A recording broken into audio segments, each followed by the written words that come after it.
You need to hand it over. This watch belongs to me. Please stop. No, you can't have it. You think you deserve this after everything? It was supposed to be mine. Please, just stop fighting.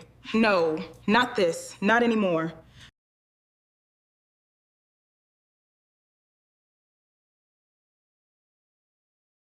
No, it's impossible.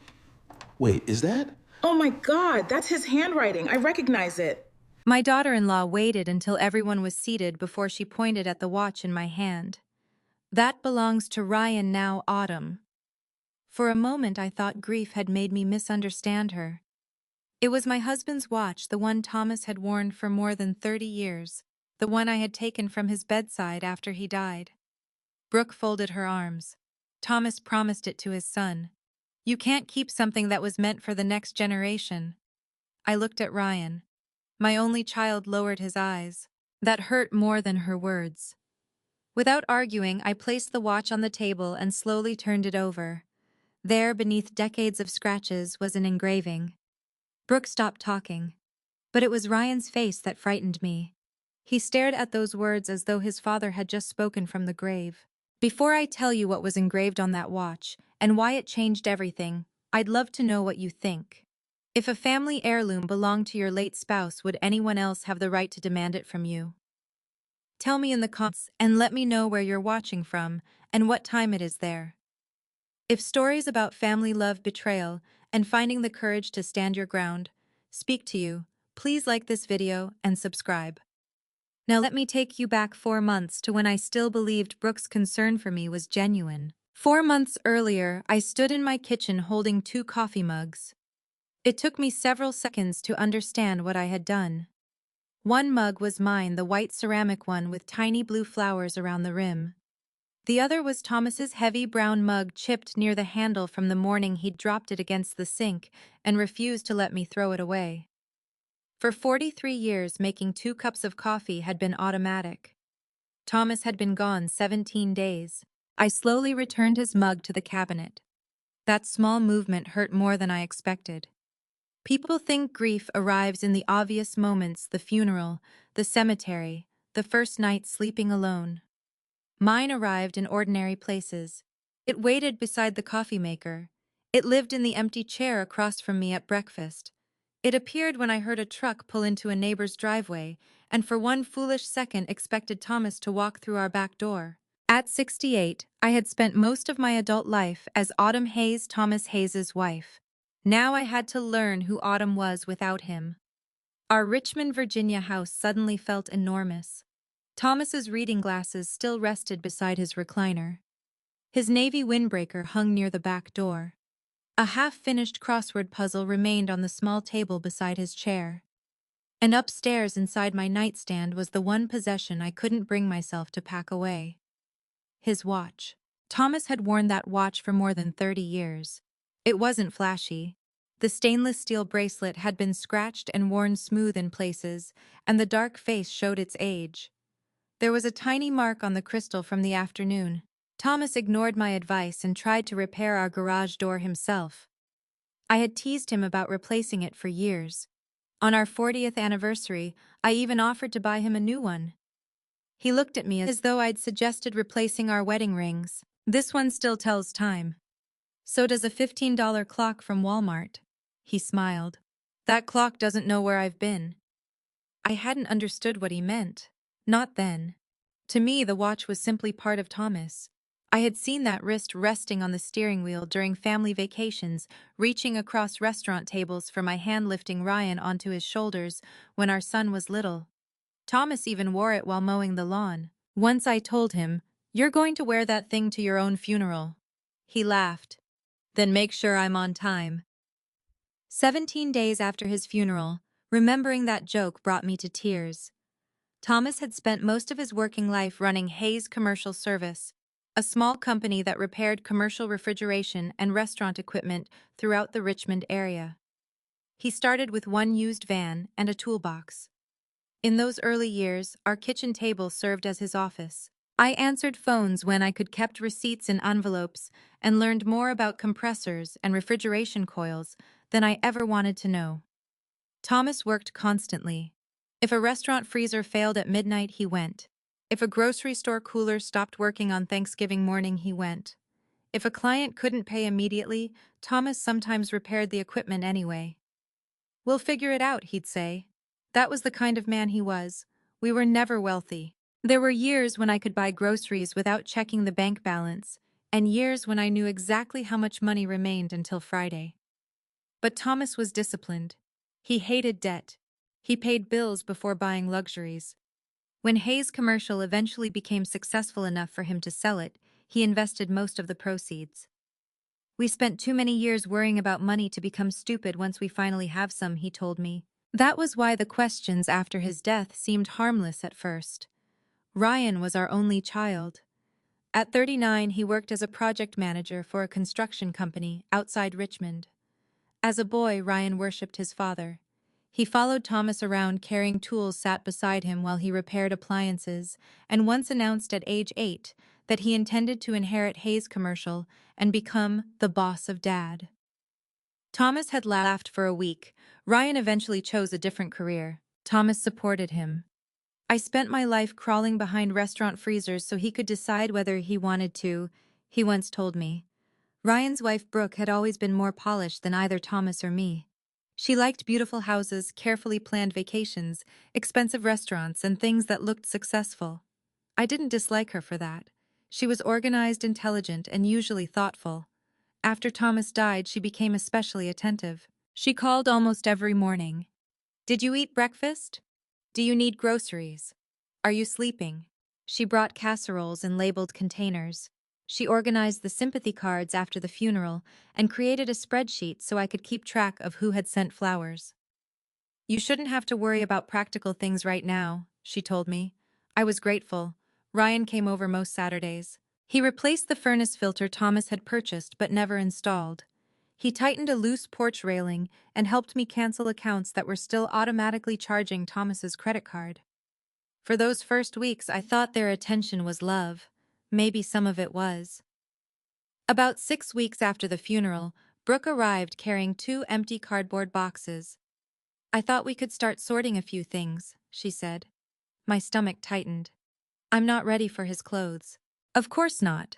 She touched my arm. "Nothing personal. Maybe just paperwork."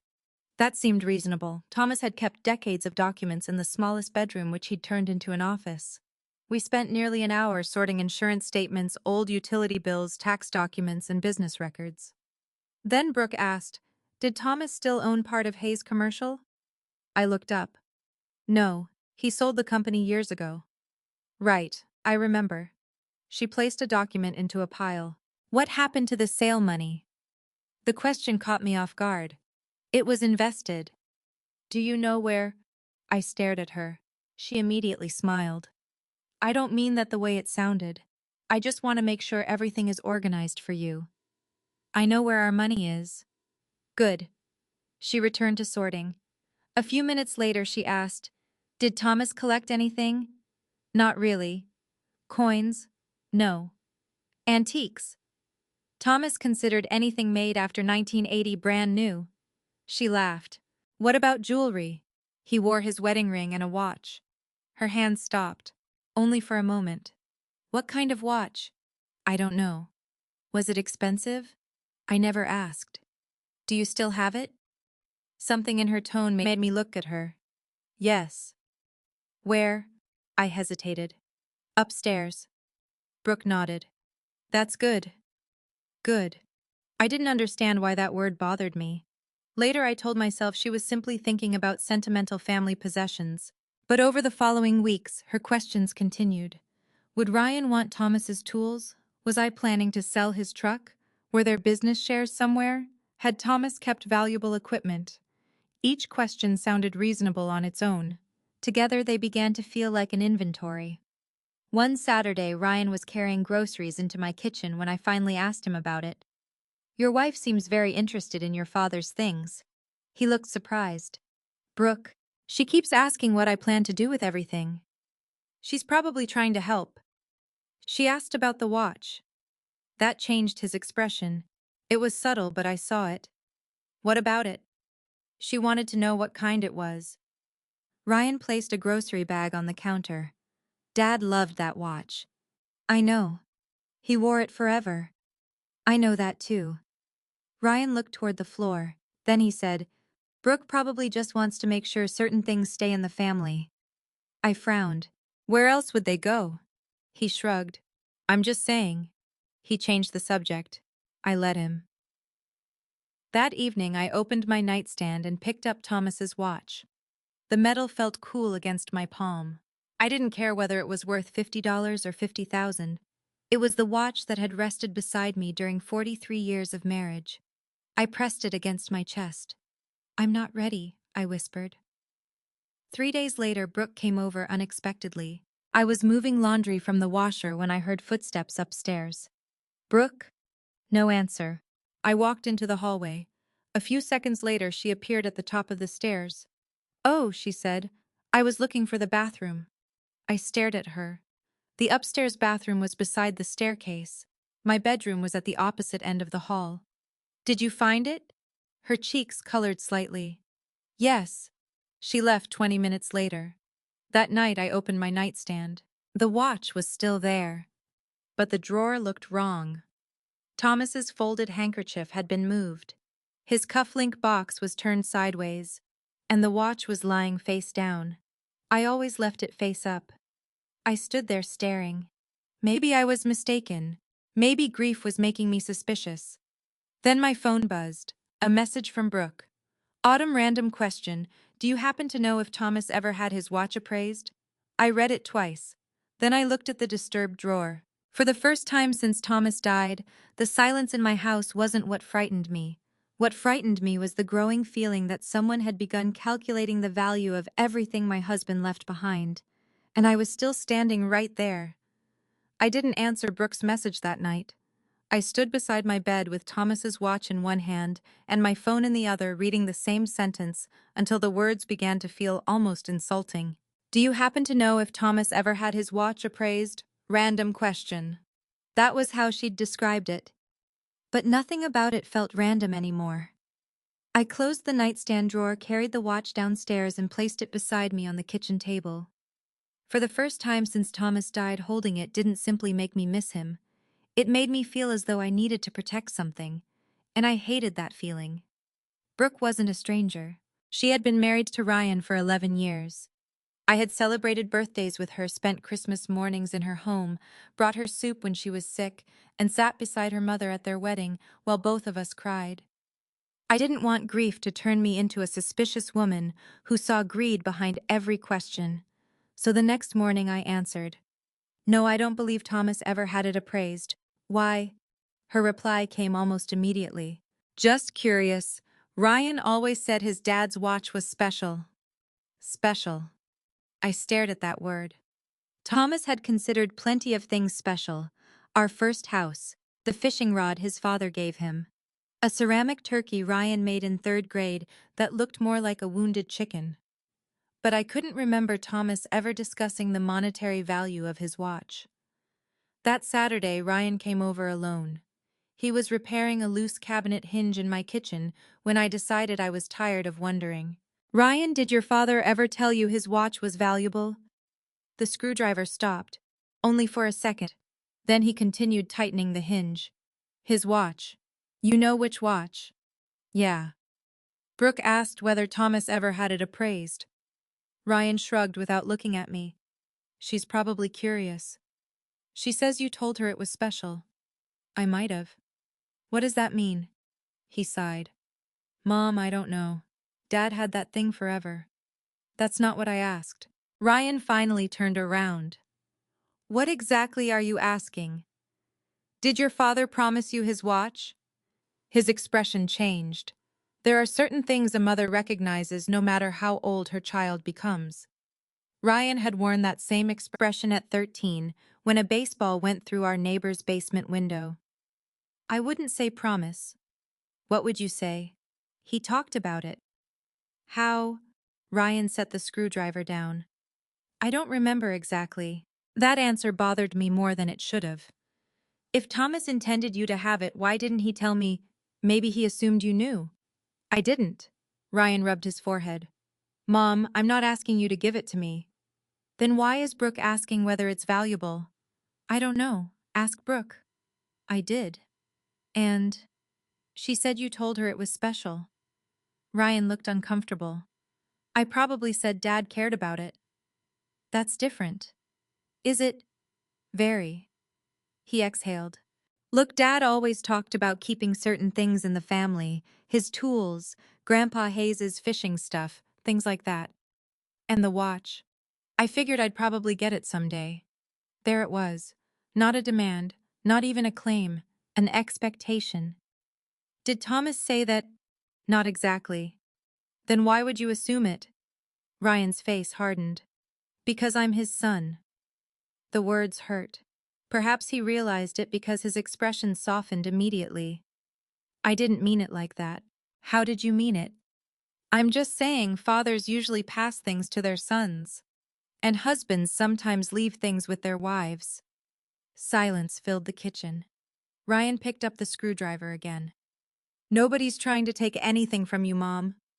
I hope not. He finished the cabinet and left 20 minutes later. I told myself to forget the conversation. I couldn't. A week later, Brooke arrived carrying chicken salad sandwiches from a cafe Thomas and I used to visit. She was warm and attentive. For almost an hour, she seemed like the Brooke I knew. We ate on the back porch.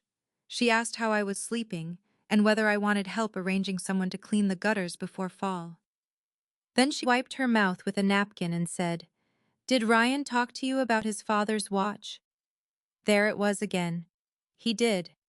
Brooke waited. And what? Did he explain that Thomas wanted him to have it? I put down my glass. He didn't say that. Her eyebrows rose. He said he assumed he might receive it someday. That's basically the same thing. No, Brooke, it isn't. She leaned back. I don't understand why this is becoming so uncomfortable. Neither do I. Ryan is Thomas's only child. I know who my son is. Her lips tightened. I just think the watch would mean a lot to him.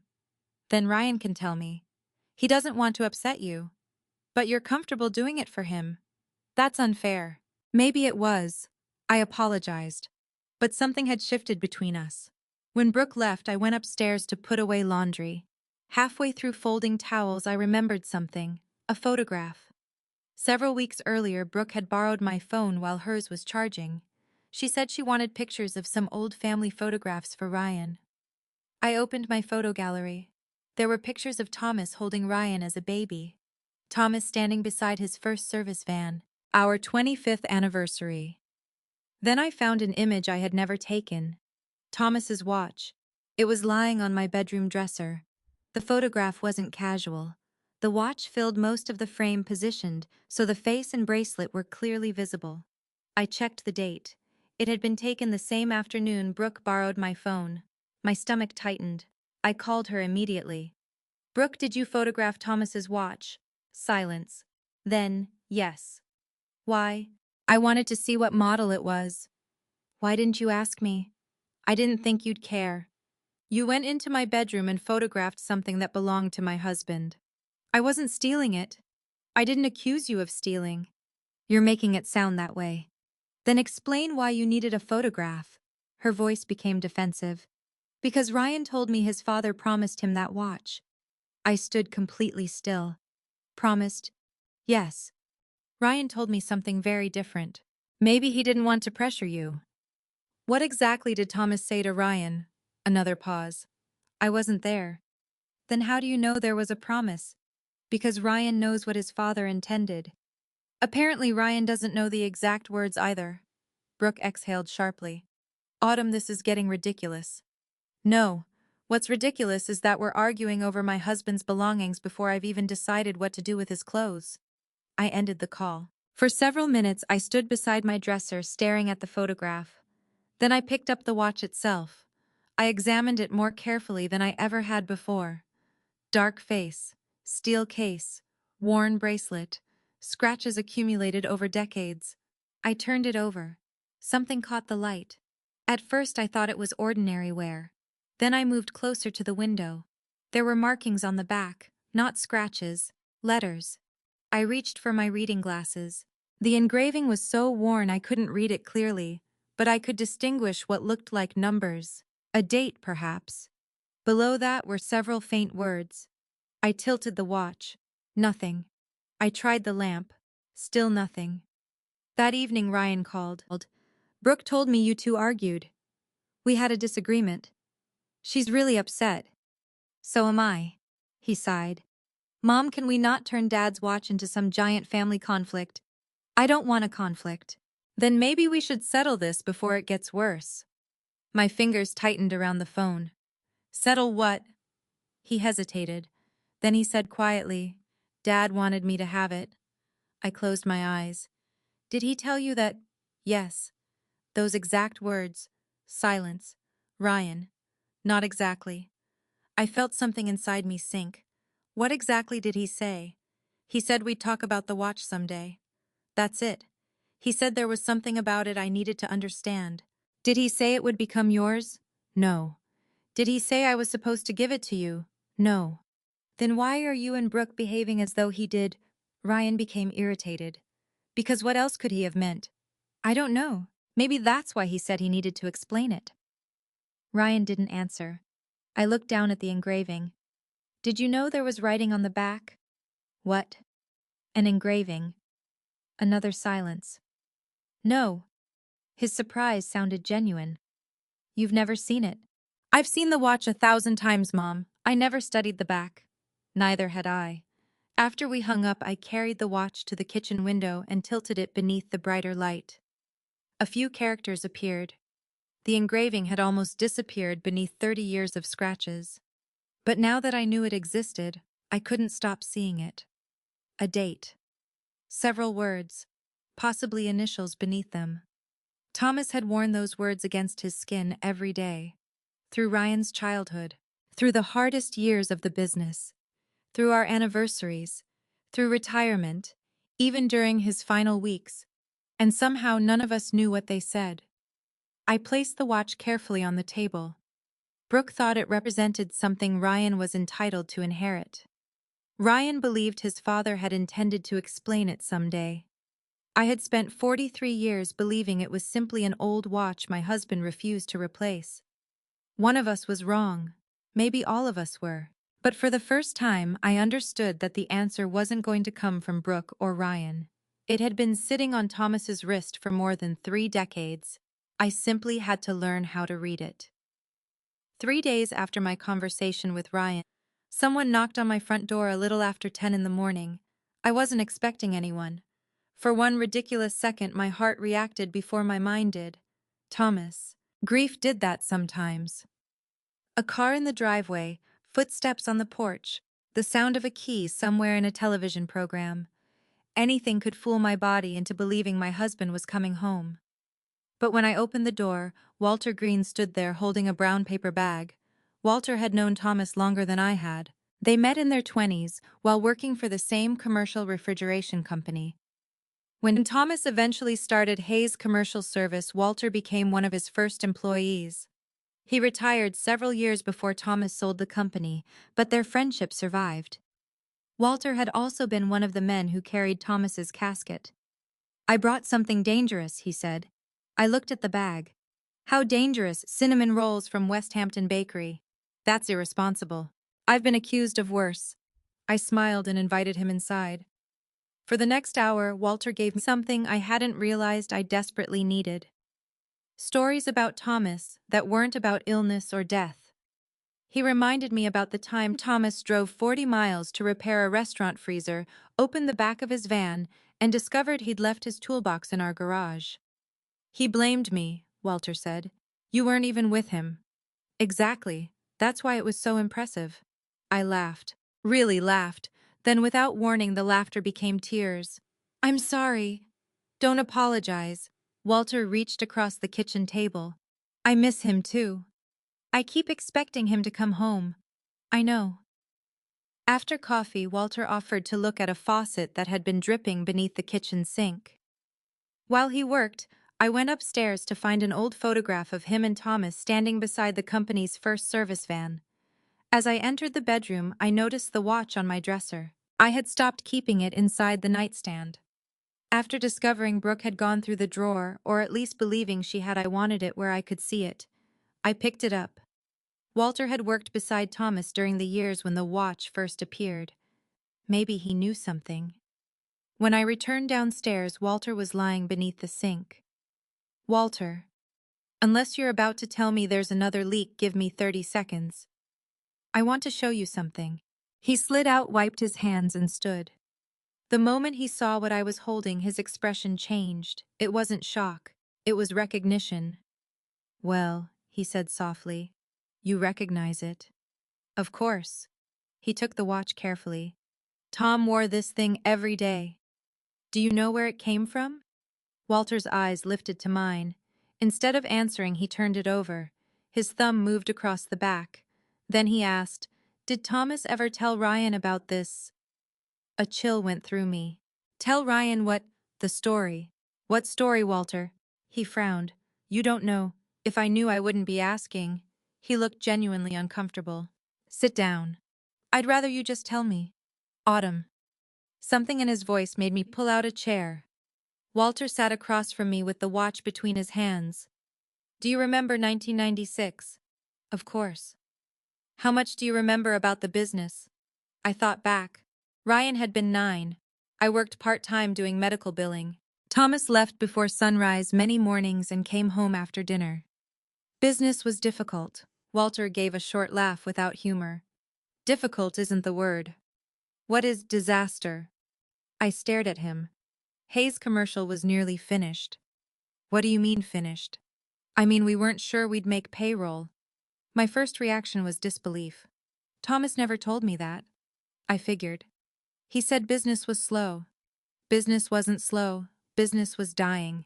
Walter counted the problems on his fingers. 2 restaurant clients went bankrupt owing us money. 1 van lost a transmission. We lost the hospital maintenance contract. Suppliers shortened our payment terms because they were worried about us. I remembered pieces of that year. Thomas sitting at the kitchen table after midnight. Thomas saying we should postpone our vacation. Thomas suddenly becoming obsessive about electricity bills. But he'd never said bankruptcy. Why didn't he tell me? Walter looked down. You know Thomas? Yes, I do. That's why I'm asking. He probably thought he was protecting you. By lying. I didn't say it was right. That answer hurt because I could imagine Thomas believing it. What does that have to do with the watch? Walter turned it over again. That's when this showed up. In 1996, he nodded. One Friday, Tom was talking like the company might not survive another month. The following Monday, he walked in wearing this.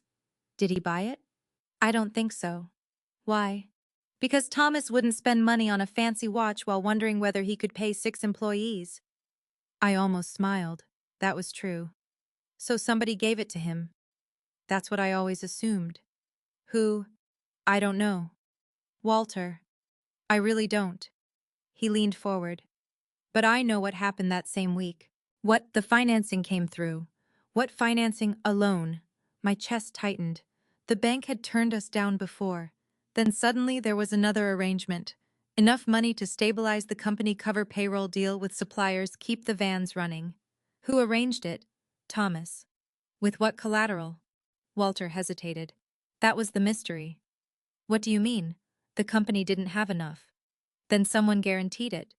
That's what we assumed. Who? I never knew. I watched his face carefully. He wasn't hiding a name. He truly didn't know. Did Thomas ever talk about it? Once. Walter's expression changed, softened by memory. A couple months after things stabilized, we were eating lunch in the shop. Tom kept looking at his watch. What did he say? I joked that if he admired it any harder, he was going to wear the numbers off. Despite everything, I smiled. Walter continued. Then he got serious. He said, "This isn't here to tell me the time." I felt goosebumps rise along my arms. What was it there for? I asked him that. Walter placed the watch gently on the table. He said, "It's here to remind me what comes first." I stared at it. What came first? He didn't explain. You must have had an idea. Walter met my eyes. I assumed you. My throat tightened. Why? Because the next thing he said was, if I ever start believing this company matters more than my family, I need to look at this. For a moment, I couldn't speak. The watch suddenly seemed heavier, even though it was resting on the table. Did you ever see the engraving? Walter nodded. Years ago. I leaned forward. What does it say? His expression became uncertain. I don't remember all of it. What do you remember? A date. Which date? Something in 1996. My pulse quickened. And the words, that's where I don't want to mislead you. Walter, please. He shook his head. I remember the meaning more than the exact wording. What meaning? That it had something to do with you. I looked at him sharply. Me. Your name might have been there. Or maybe Tom explained it that way. We're talking 30 years ago. I picked up the watch and tilted it toward the window. The faint marks appeared again. Now I could definitely see numbers. Walter stood beside me. You should have somebody clean it. Would that damage the engraving? Not if they know what they're doing. Don't polish it yourself. I nodded. Then another question occurred to me. Why did you ask whether Thomas told Ryan? Walter sighed. Because Ryan asked about the watch once. When? Years ago. He would have been in his 20s. What happened? He came by the shop, saw his dad wearing it, and joked that Thomas should finally buy something newer. That sounded like Ryan. What did Thomas say? He told Ryan there was a reason he'd never replace it. What reason? I left the room before they finished talking. My frustration must have shown. Walter raised both hands. I'm sorry. So everyone knows part of this story except me. Maybe Thomas planned to tell you. When he had 30 years. Walter had no answer. After he left, I sat alone with the watch. The year Hayes commercial almost failed. The year unexpected financing saved the company. The year this watch appeared on Thomas's wrist. And engraved on the back was something connected to me. I carried it upstairs and placed it carefully on my dresser. Then I walked into Thomas's office. Until that moment, I had been sorting his papers because widows are expected to deal with paperwork eventually. Now I was searching for something specific. A loan, a bank, a guarantor, anything from 1996. I opened the first metal filing cabinet. Taxes, insurance, old employee records, nothing. The second drawer held business correspondence dating back decades. I pulled out one folder after another until dust coated my fingers. Almost an hour later, I found a stack of bank statements held together by a rusted paperclip. The year printed at the top stopped me. My heartbeat quickened. I sat at Thomas's desk and began reading.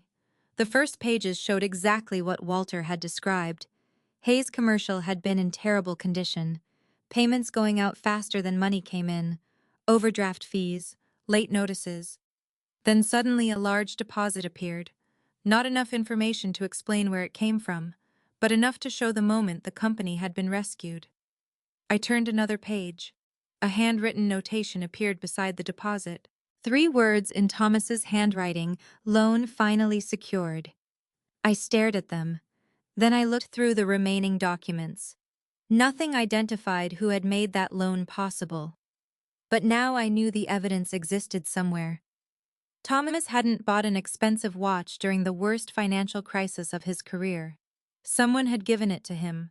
Someone had also helped save his business. And Thomas had connected both events to a reminder that his family came before everything else. I looked toward the hallway. For the first time, Brooke's obsession with the watch seemed almost absurd. She wanted to know what it was worth. I wanted to know what it meant. And I had a growing suspicion that the answer was hidden somewhere inside the 30-year-old financial records my husband had left behind. The next morning I woke before 6. For years, Thomas had been the early riser in our house. He believed sleeping past 7 meant half the day was gone, which had annoyed me every Saturday of our marriage. Now there was no alarm, no Thomas, just a question I couldn't stop thinking about. Who had saved his company in 1996? I made coffee 1 mug this time and carried it into his office. The bank statements I'd found the night before were still spread across the desk. I began organizing everything by date. January, February, March. The pattern was obvious even to someone who had never run a business. Hayes commercial had been bleeding money. Customers paid late. Suppliers wanted payment sooner. Payroll consumed nearly everything coming in. Then halfway through the year, the numbers changed. A large deposit appeared. Within weeks, overdue accounts were being settled. The business had survived. But the paperwork I had found still didn't explain who had made that possible. I spent hours opening boxes. By lunchtime, my back hurt and dust covered my hands. That's when Brooke called. Autumn, are you busy? I'm in Thomas's office. A pause. Doing what? Going through old business records. Another pause. What kind of records? I leaned back in the chair. Old ones. Anything important? Her curiosity was immediate. Why? No reason, I just wondered. No reason. Those two words had begun to irritate me. Brooke changed the subject and invited me to dinner Sunday evening. I almost declined. Then I decided I wanted to see Ryan. More than that, I wanted to watch the two of them together. Sunday evening I drove to their house in Short Pump. Thomas had always thought the house was too large.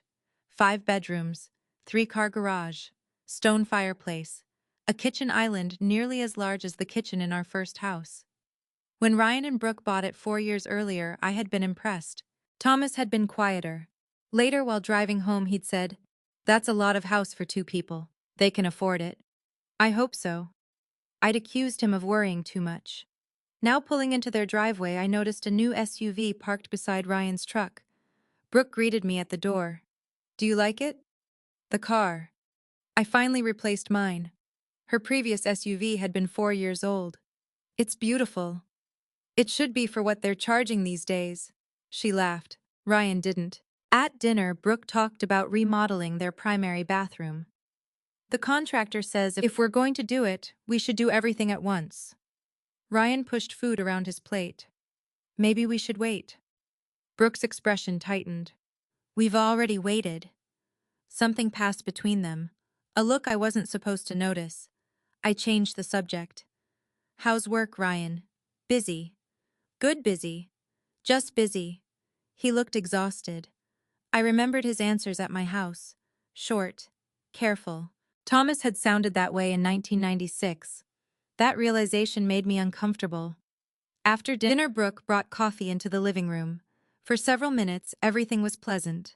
Then she said, Autumn, I hope you're not still upset about the watch. Ryan's head lifted immediately. Brooke. What I'm trying to clear the air. There isn't anything to clear, I said. I think there is.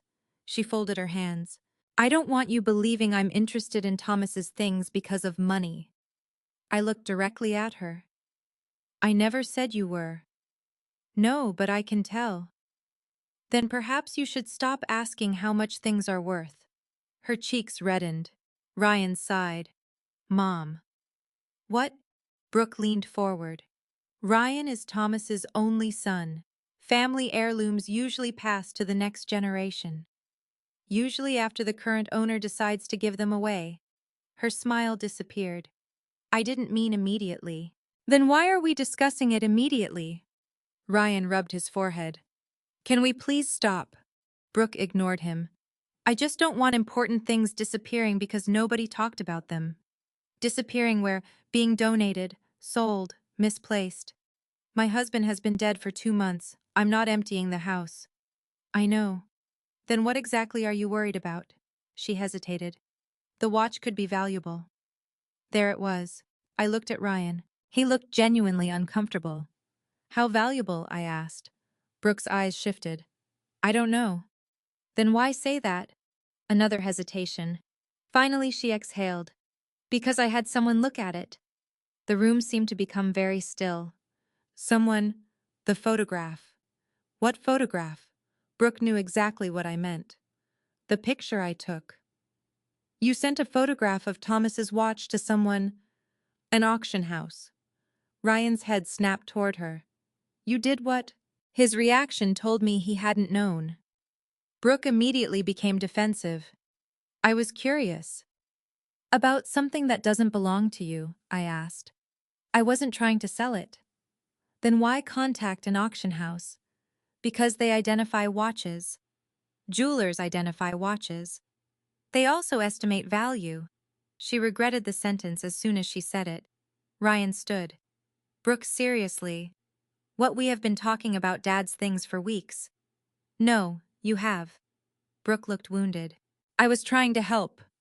I remained surprisingly calm. What did they tell you? She crossed her arms. Not much. Brooke, she sighed. The watch itself isn't worth as much as I expected. Despite everything, I almost laughed. Thomas would have loved that. He had spent his entire life unimpressed by expensive objects. How much? They couldn't give an exact number from photographs. A few thousand depending on condition and documentation. Then why are you still interested? Her eyes flickered. Because they noticed something unusual. My anger cooled instantly. What? The serial number. Ryan frowned. What about it? Brooke looked at him. The specialist said it appears to belong to a limited batch from the mid-1990s. What kind of batch? I asked. Corporate presentation watches. I thought of Walter. The financing. Thomas appearing at work wearing a watch he'd never owned before. Corporate presentation. Apparently companies, banks, or organizations sometimes ordered small runs for executives' anniversaries, retirement gifts, major business milestones. Which company ordered Thomas's? They couldn't determine that. Why not? They need provenance. Meaning, documentation proving where it came from. I leaned forward. Did they say anything about an engraving? Brooke nodded. If the engraving is original, they said it could help. Ryan looked confused. What engraving? I turned toward him. You really don't know. Know what? There's writing on the back. Ryan shook his head. I've never noticed it. Brooke looked equally surprised. That mattered. Whatever else Brooke had done, I believed her surprise. Neither of them knew what was engraved on Thomas's watch. I stood and picked up my purse. Mom, Ryan said, you don't have to leave. I think I do. Brooke followed me toward the foyer. Autumn, I'm sorry. I turned. For photographing it? Yes. For sending the photograph? Yes. Or because I found out? Her face tightened. That's unfair. Maybe. I opened the door. But grief doesn't make me incapable of recognizing when someone crosses a boundary. I drove home without turning on the radio. Once inside, I went straight upstairs. Thomas's watch lay where I'd left it. I carried it beneath the strongest lamp in the house. The engraving remained almost impossible to read. A date. Several words. Maybe initials. But now I knew the watch had probably been commissioned rather than purchased casually. The following morning I called the auction house myself. A woman named Diane answered. I explained who I was and described the photographs Brooke had submitted. Her tone became careful. I'm glad you're calling personally, Mrs. Hayes. Why? Because ownership history matters and we didn't have enough information from the original inquiry. The watch belongs to me. Understood. What did you notice about it? The serial sequence is consistent with a small commercial order from around 1996. My fingers tightened around the receiver. Can you tell who ordered it? Not from the watch alone. What would you need? Original purchase documents, presentation letters, company records, anything establishing provenance. And the engraving? That could be extremely helpful. It's worn. Then please don't polish it yourself. Have a professional clean it carefully. Is the engraving what makes it valuable? She paused. Possibly historically interesting, but I wouldn't assume significant monetary value. Strangely, that relieved me. I didn't want Thomas's watch to become a treasure hunt. What should I search for? Anything from the same year. Business correspondence, banking records, corporate documents. After we hung up, I returned to Thomas's office. This time I wasn't searching randomly. I knew exactly what I needed. Financing, bank records. I opened the oldest filing cabinet. Near the bottom, behind several folders marked tax returns. I found a thin envelope wedged against the back. The handwriting on the front belonged to Thomas. Hayes Commercial, 1996 financing. My heart began pounding. Inside were documents I had never seen. The first page confirmed Walter's story. Hayes Commercial had received a substantial business loan at the exact moment the company was facing collapse. I turned the page. Collateral, repayment schedule, borrower information. Then I reached a section labeled Personal Guarantor. The photocopy was old, and part of the signature was obscured by a dark shadow. I moved it beneath the desk lamp. The surname became clear. My breath stopped. It wasn't Hayes. It was Whitaker, my maiden name. I turned another page and found the name typed clearly beneath the signature. Samuel J. Whitaker, my father. I sat frozen in Thomas's chair. My father had been a city maintenance supervisor who saved every dollar he could. He drove used cars, repaired his own appliances, and worried about retirement for as long as I could remember. Yet according to the papers in my hands when Thomas's company was collapsing in 1996, my father had put his own name behind the loan that saved it. Suddenly, the watch wasn't just connected to Thomas's business.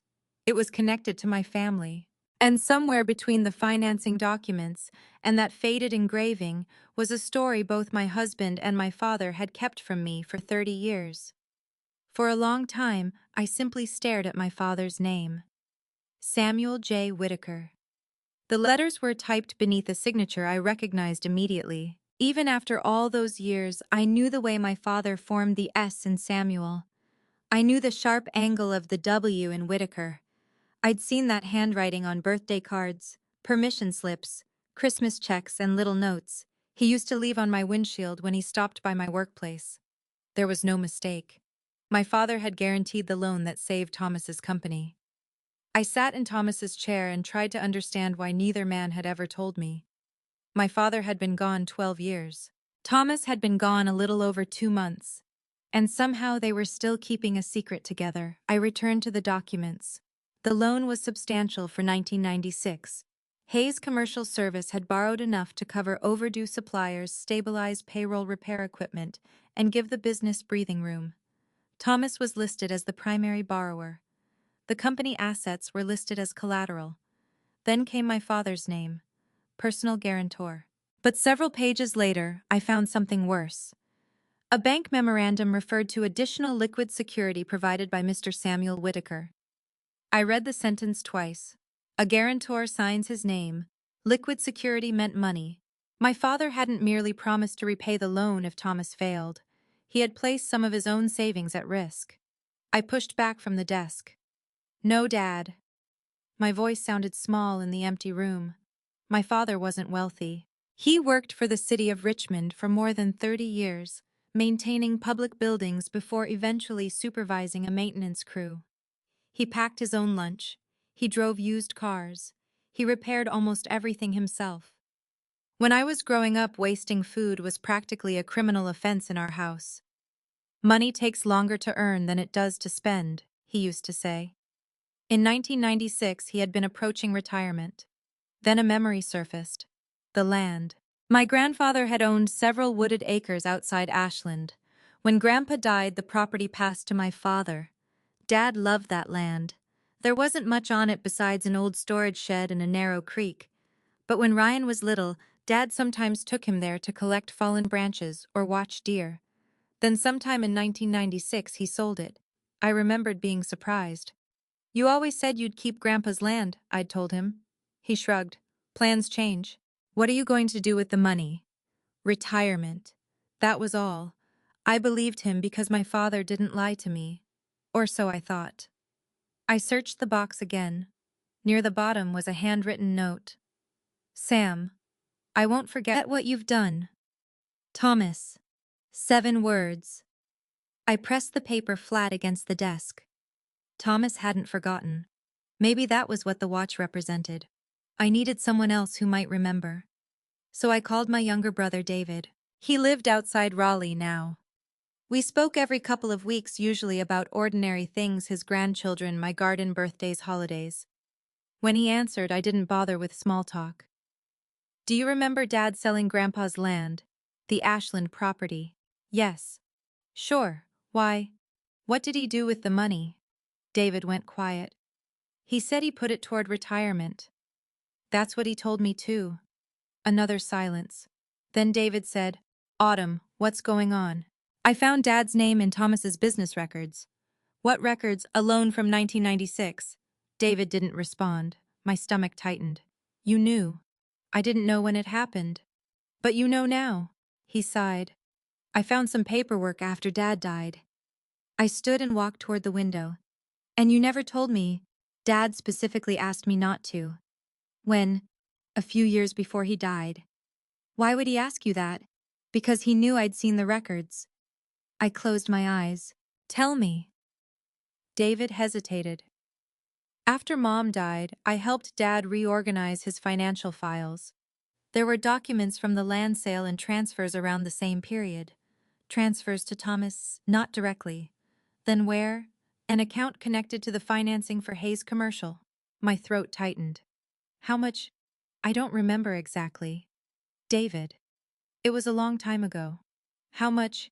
He exhaled. More than $100,000. I sat down. For my father, that was enormous.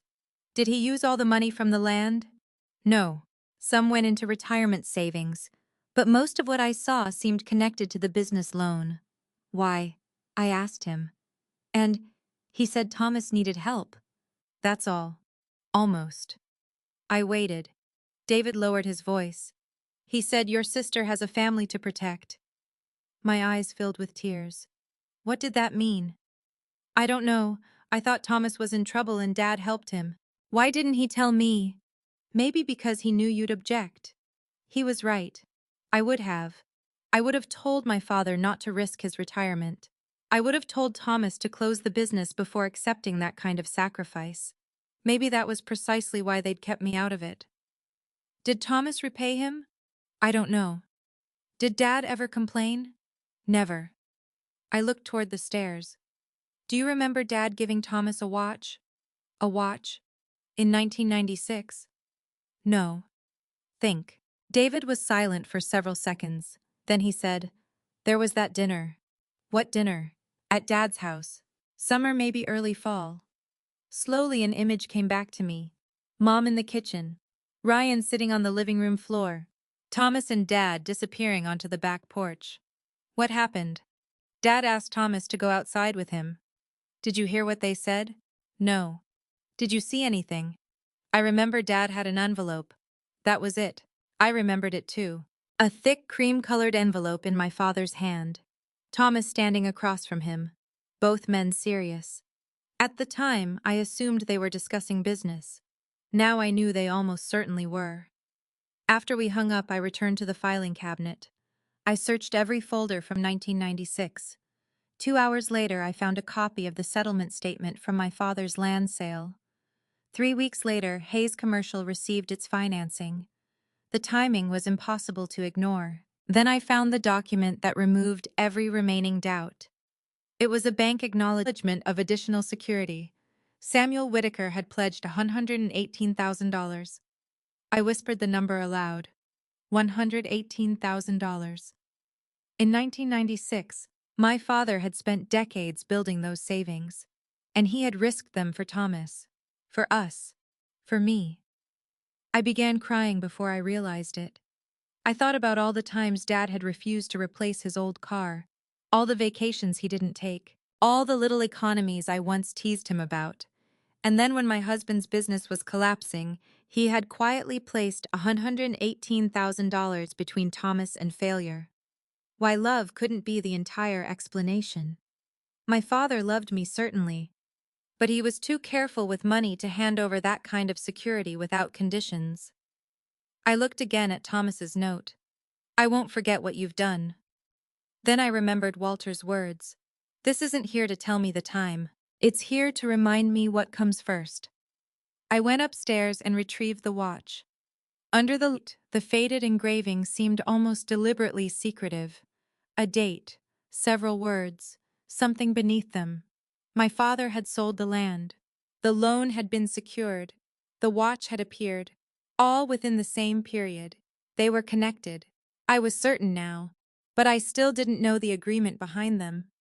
I returned to the loan documents and examined every page. Near the signature section was the name of the attorney who had handled part of the financing, Richard Coleman. The name felt familiar. Then I remembered Thomas mentioning him years later when we updated our estate documents. I searched online and found a Richmond law office bearing the same name, To my surprise, Richard Coleman was still practicing, though now listed as senior counsel. I called. His assistant asked why I wanted to speak with him. My husband was Thomas Hayes. Richard handled business documents for him in 1996. There was a pause. One moment. I expected voicemail. Instead, an elderly man's voice came onto the line. Mrs. Hayes. Yes. This is Richard Coleman. Thank you for speaking with me. I remember Thomas. My heart accelerated. And my father, Samuel Whitaker. The silence that followed told me more than an immediate answer would have. Yes, Richard said finally. I remember Samuel very well. I found the loan. Another pause. I see. My father guaranteed it. Yes. He also pledged $118,000. Yes. Why? Richard didn't answer immediately. I looked down at the watch in my hand. Mr. Coleman, both of those men are dead. I've spent 30 years not knowing something that apparently involved my own family. I need you to tell me what happened. His voice softened. Some details are protected by attorney-client obligations even after death, but there are documents Thomas later authorized to be discussed with you. Documents. Yes. My heart began pounding. What documents? I think it would be better if you came to my office. When? I can see you tomorrow morning. I agreed immediately. Before we ended the call, however, Richard said something that made every question in my mind suddenly rearrange itself. Mrs. Hayes. Yes. I've wondered for many years whether Thomas ever told you what Samuel asked for in return. My fingers closed around the watch. In return for the money, for saving the company. I swallowed. No. Richard was quiet for a moment. Then I think tomorrow is going to explain a great deal. After the call ended, I remained seated at Thomas's desk. My father had not simply rescued his son-in-law. He had asked for something in return. And whatever that request had been, Thomas had apparently carried a reminder of it on his wrist for the rest of his life. Richard Coleman's office was on the 4th floor of an older brick building near downtown Richmond. I arrived 20 minutes early.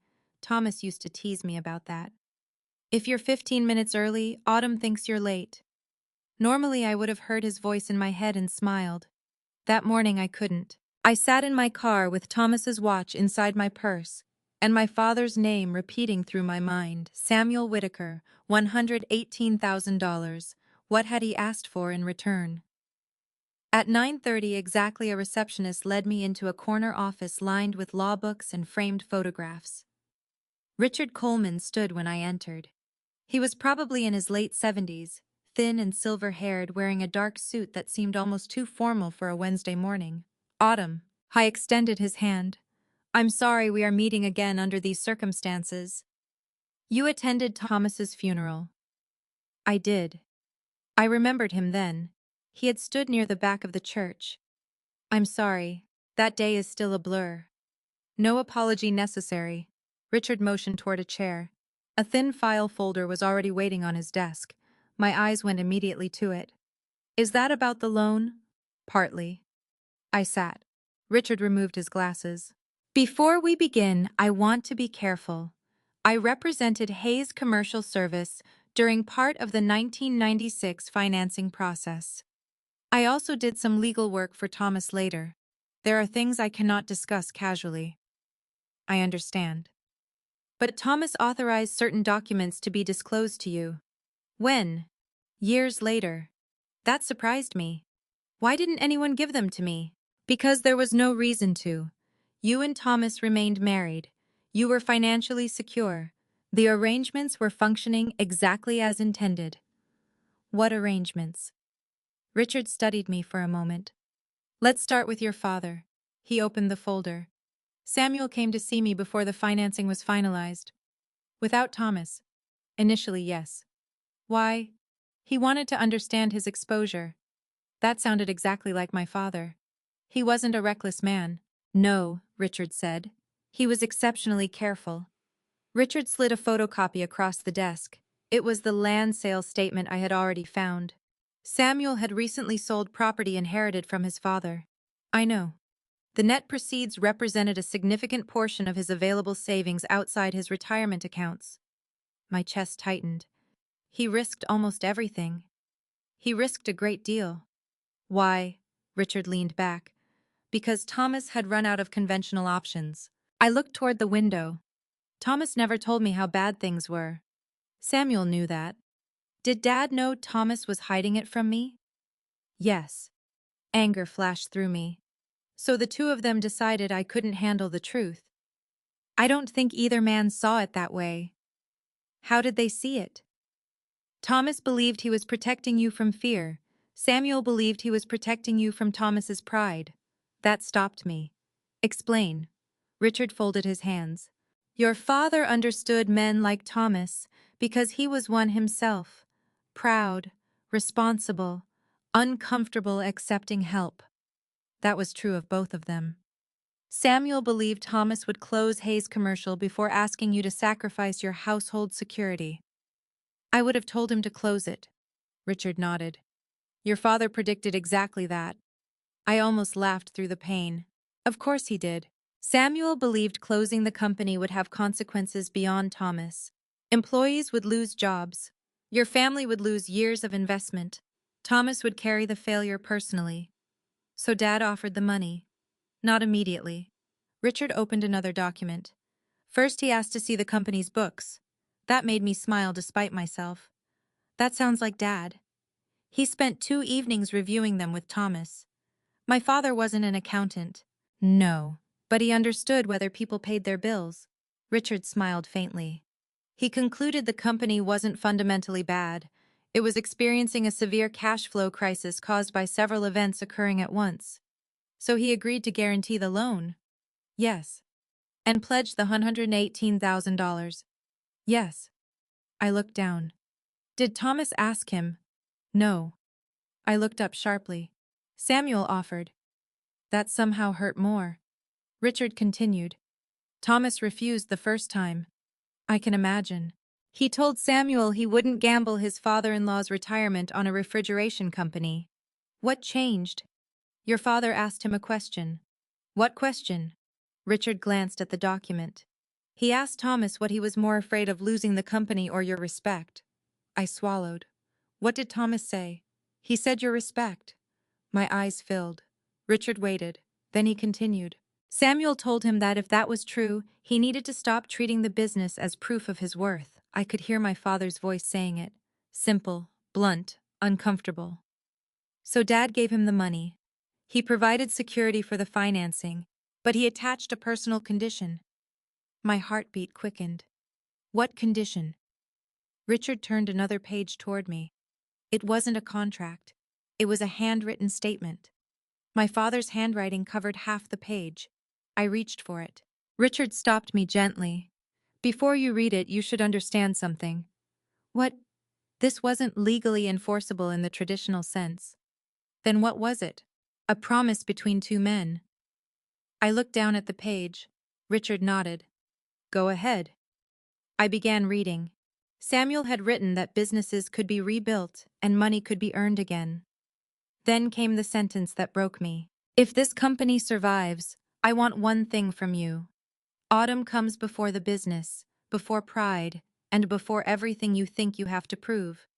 I covered my mouth. Richard gave me time. There was more. Thomas had signed beneath it. So had my father. My vision blurred. That's what he asked for. Yes. Nothing for himself. Nothing. No ownership in the company. No. No interest. The bank loan had its own financial terms, but Samuel requested no personal compensation from Thomas. I wiped my eyes. What happened after the company recovered? Thomas tried to repay him. How soon? Over the following years. Once Hayes' commercial became stable, Thomas wanted to restore everything Samuel had risked. And Dad refused. I stared at him. Why? Samuel said he had enough. That sounded exactly like my father. Richard continued. Thomas became increasingly uncomfortable with that. I bet. Eventually, they reached a compromise. Some money was returned indirectly. Certain expenses were covered. But Samuel would never allow Thomas to turn what he'd done into a conventional investment. I looked at the watch inside my open purse. And the watch Richard noticed where I was looking. You brought it. I took it out and placed it on his desk. For the first time since I arrived, Richard smiled. There it is. You've seen it before. Many times. Did my father give it to Thomas? Yes. My breath caught, even though I had expected the answer. When? The evening the financing was finalized. I remembered the dinner, the porch, the envelope. Dad gave it to him at his house. Richard nodded. Thomas told me about it the next morning. Why a watch? Samuel believed Thomas measured too much of his life in hours worked. I laughed softly through my tears. Again, that sounded like Dad. He told Thomas a successful man shouldn't need a watch to tell him when to stop working. He should need one to remind him why. I looked down at the worn steel bracelet. For 30 years I had watched Thomas check the time on that thing. Now I understood that time had never been its most important purpose. What was engraved on it? Richard leaned closer. It's too worn for me to read now. You don't remember. I remember the message.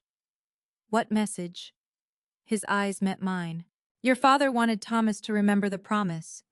A chill moved through me. Was my name on it? Yes. That single word broke something open inside me. I thought about every ordinary moment when Thomas had worn that watch. Ryan's high school graduation. Our daughters that never was nursery turned into an office after my miscarriage years earlier. Our anniversaries, arguments, vacations, retirement. Thomas sitting beside my hospital bed when I had gallbladder surgery. Thomas holding my hand at my father's funeral. All those years my name had been against his wrist. Why didn't he ever tell me? Richard's expression softened. I asked Thomas that once. What did he say?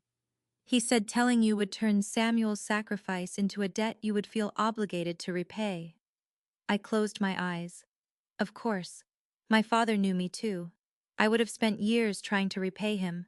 Instead, both men allowed me to believe we'd survived 1996 through ordinary business luck and Thomas's hard work. There's something else, Richard said. I opened my eyes. Thomas eventually incorporated Samuel's request into his long-term financial planning. How? When Hayes Commercial became successful, Thomas made sure your financial security could never depend entirely on the business again. I stared at him. He separated investments, increased insurance. Later, when he sold the company, he structured the proceeds so you would be protected. Because of Dad. Because of the promise. Richard tapped the handwritten page. Autumn before everything else. I looked at the watch. Suddenly, Brooke's questions about its value seemed almost grotesque. She had seen an object. My father had seen a warning. Thomas had seen a promise. And I had spent 30 years seeing nothing more than the watch my husband refused to replace. Before leaving, I asked Richard for a copy of the handwritten statement. He made one for me. As he handed it over, he said, if you want to know the exact engraving, take the watch to someone qualified to clean it. Don't have it polished, just cleaned carefully. I will. I placed the watch back in my purse. On the drive home, I cried. Not because of the money, not even because of the secret. I cried because I finally understood something about two men I'd spent my life loving. My father had risked his savings not because he believed in Thomas's company. He had risked them because he believed my marriage and my future were worth protecting. And Thomas had spent the rest of his life carrying that responsibility on his wrist. But one question still remained. If the watch had always been about protecting me, why had Ryan become convinced it was meant for him? Somewhere between Thomas's promise and Brooke's demand, the story had changed, and I intended to find out how. I drove home from Richard Coleman's office with the copy of my father's handwritten promise sitting on the passenger seat. I didn't turn on the radio. I didn't make any phone calls. I simply drove through Richmond while memories kept rearranging themselves in my mind. For 30 years, I had believed the hardest years of our marriage had been difficult because Thomas had worked too much. Now I understood there had been an entire story underneath those years. My father had saved Thomas's company. Thomas had promised to put me before everything else, and the watch had been given to him as a physical reminder of that promise. Yet there was one thing I still didn't know: the exact words engraved on the back. I kept thinking about Richard's warning. Have it cleaned carefully, don't polish it. So the next morning, I searched for a watchmaker who specialized in restoring older timepieces. I found a small shop in Richmond owned by a man named Harold Pierce. The store had been there for more than 40 years. When I walked inside, I expected a modern jewelry counter. Instead, I found wooden display cases, tiny tools arranged with almost frightening precision, and dozens of clocks ticking at slightly different rhythms. Harold himself was in his 70s. He wore magnifying glasses around his neck and a dark apron covered with tiny marks from decades of working with watches. Can I help you? I have an old watch that belonged to my husband. He smiled. I'm sorry for your loss. I handed him the watch. He examined it without immediately saying anything. Then he turned it over. His eyebrows rose. That's interesting. My heart skipped. What? Someone engraved this by hand. Can you read it? Not yet. He looked at the bracelet. Do you know the approximate year 1996? He looked at me again. That's specific. It appeared during a difficult year for my husband's business. Was it purchased new? I don't know.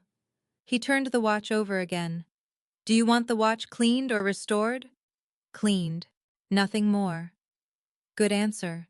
I smiled faintly. Why? Restoration can change things. Cleaning lets us uncover what is already there. He asked me to leave it for 2 days. I hesitated before handing it over. It felt strangely intimate. This wasn't simply an object. It had been against Thomas's skin for most of our marriage. Giving it to a stranger made me uncomfortable. Harold seemed to understand. I'll treat it carefully. I'd appreciate that. When I left the shop, my wrist felt strangely light. For 2 days, I tried not to think about the engraving. I failed. Instead, I spent my time thinking about Ryan. After my meeting with Richard, I couldn't stop wondering how the story had changed between father and son. I knew Thomas had once told Ryan there was a reason he kept the watch. I also knew Ryan had never seen the engraving. So what had Thomas actually told him? And how had Brooke turned that vague conversation into a future inheritance? On Wednesday afternoon, Ryan called. Mom, hi. Are you okay?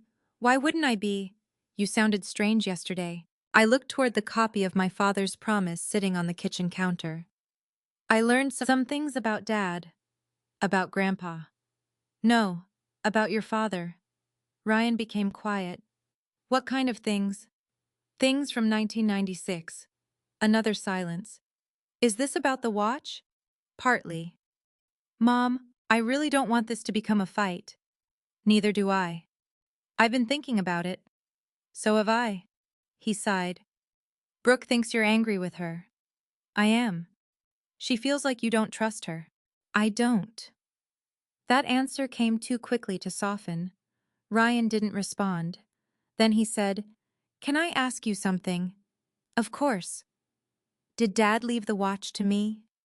I looked at the empty place on my dresser where it usually sat. I don't know. That's not an answer. It's the truth. He told me someday we'd talk about it. Why did he say that? I don't know. Did he ever say you would own it? No. Did he say I would give it to you? No. Then why do you believe it's yours? Ryan's voice became defensive. Because he was my father. I closed my eyes. Ryan being someone's son doesn't automatically make every possession they own yours. I know. Do you? He sighed. Mom, I just thought there were things Dad intended for me. Maybe there were. The watch was one of them. Maybe. You're making me feel like I'm doing something terrible.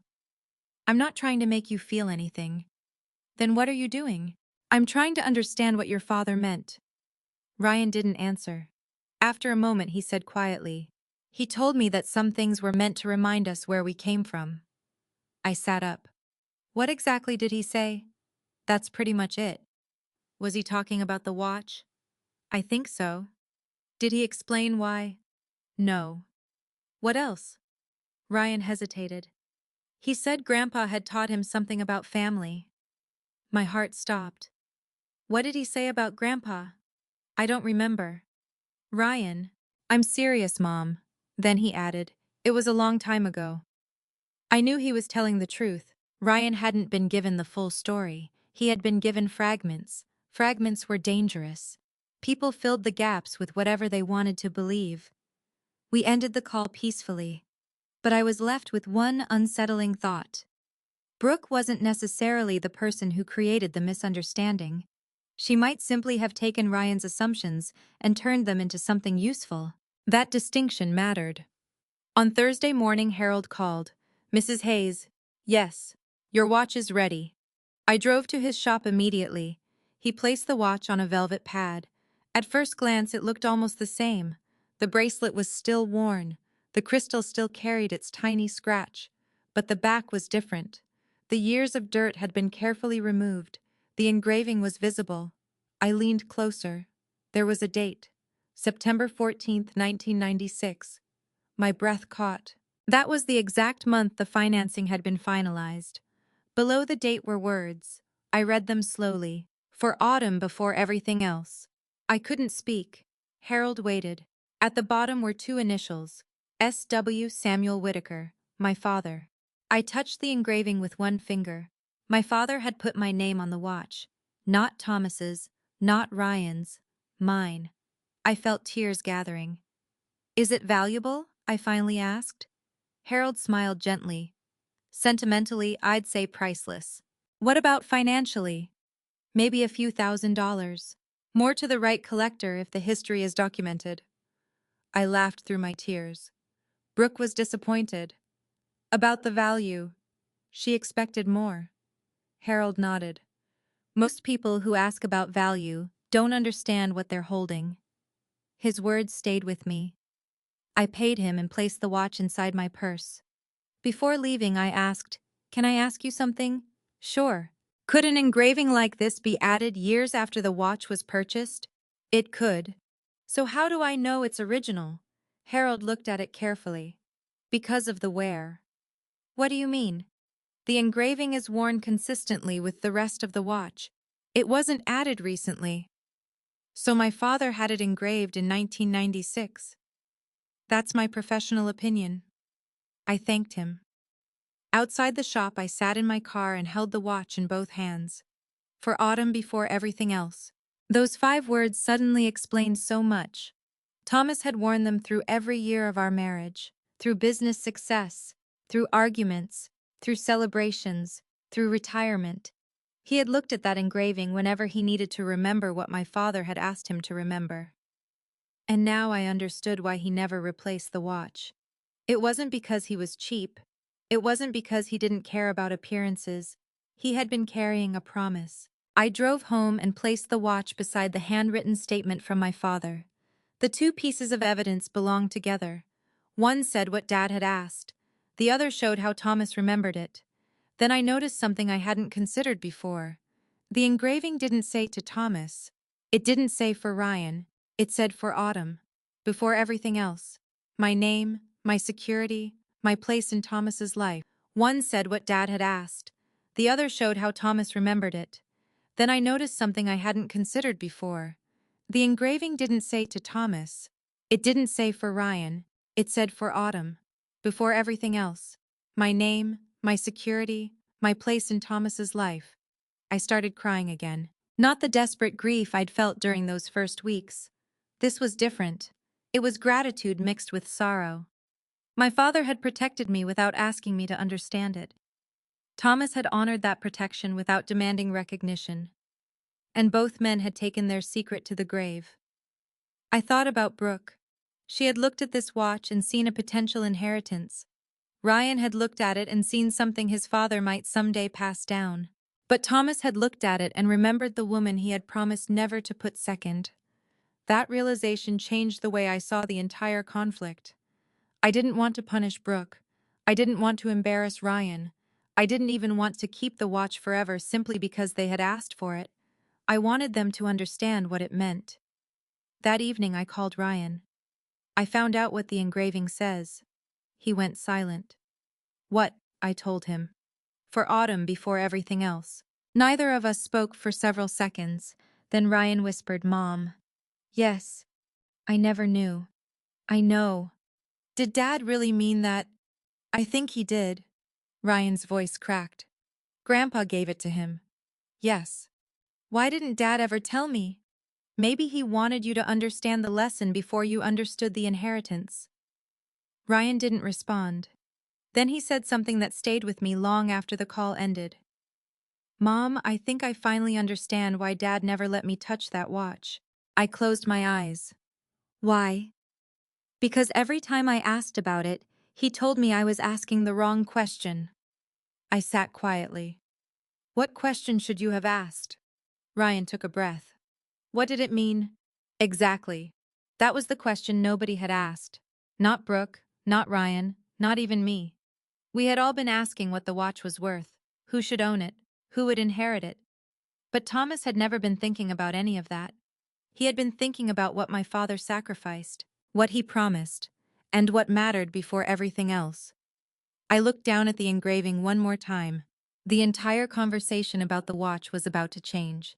And this time, I wasn't going to let anyone reduce my husband's final promise to a dollar amount. The morning after I showed Ryan the engraving, I woke with a strange sense of peace. For the first time since Thomas died, I felt as though I had finally found the missing piece of his story. The watch wasn't a prize. It wasn't an inheritance waiting to be claimed. It was a promise. A promise my father had asked Thomas to carry, and Thomas had honored for 30 years. I thought that would be enough. I was wrong. By noon, Ryan called again. Mom, can I come over? Of course. His voice sounded different. Not defensive, not irritated, just tired. When he arrived, he stood in the doorway holding 2 coffees. I remembered how Dad used to make yours. I took the cup. Thank you. He walked into the kitchen but didn't sit. For several seconds he stared at the watch on the table. Can I see it? I slid it toward him. Ryan picked it up carefully. He turned it over. For Autumn before everything else. His thumb moved across the engraving. I've seen this watch 1,000 times. I know.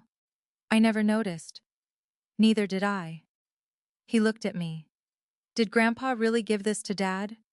Yes. And Dad wore it all those years because of what Grandpa asked him. That's what Richard told me. Ryan sat down. He looked at the floor. I feel stupid. You don't need to. I thought Dad wanted me to have it. I know. He never said that. No. I just assumed. I nodded. Assumptions become dangerous when people start making decisions based on them. Ryan looked up. That's what happened. Something in his voice made me put down my coffee. What happened? He rubbed both hands over his face. There's something I need to tell you. My stomach tightened. Okay. It's about Brooke. I waited. Ryan stared at the watch again. She didn't just ask about the watch because she was curious. I already know that. No, Mom. He swallowed. I mean, there was a reason. I felt a familiar heaviness settle over me. What reason? Ryan leaned back. We're having financial problems. I didn't react immediately. I had suspected it. The new SUV, the bathroom renovation, the way he had looked at dinner. Still hearing him say it made it real. How serious God's serious enough. That isn't an answer. He sighed. We owe more than I thought. On the house. The house. Credit cards. The renovation. Some business expenses. What business expenses? Ryan hesitated. I've been helping a friend with a construction project. Is it your project? Not officially. That answer concerned me. Ryan. I know. He looked ashamed. I thought it would turn into something bigger. Did it? No. I let the silence sit between us. How much do you owe? He told me. The number was far higher than I expected. I closed my eyes. Why didn't you tell me? Because I thought we'd fix it. With what? He didn't answer. Then I remembered Brooke's questions. The auction house, the watch, the inheritance. Is that why she wanted to know what the watch was worth? Ryan looked down. Partly. My heart sank. What does that mean? He took a breath. When we were looking at refinancing, Brooke started putting together our financial information. Your lender. Yes. She included the watch. Not exactly. What did she include? Ryan's silence lasted too long. Ryan. He finally looked at me. She made a list of future family assets. The phrase sounded almost harmless, until he explained it.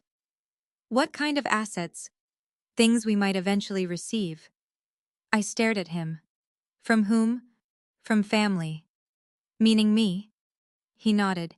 I felt something cold move through my chest. She included my assets, not directly. What does that mean? She listed anticipated distributions. From my estate. Yes. I stood up. Ryan, I am 68 years old. I'm sitting in this kitchen talking to you. How could a lender be looking at money that I haven't given you? They weren't treating it like cash. Then what were they treating it as? A future source of financial support. I laughed once. It wasn't a happy laugh. So your wife told a lender that your mother might eventually help you. She didn't say it exactly that way. Then tell me exactly. Ryan rubbed his forehead. She wrote something like anticipated Hayes family asset distribution. I felt my face grow hot. How much? He didn't answer. Ryan. She put down a projected amount. How much? He finally told me.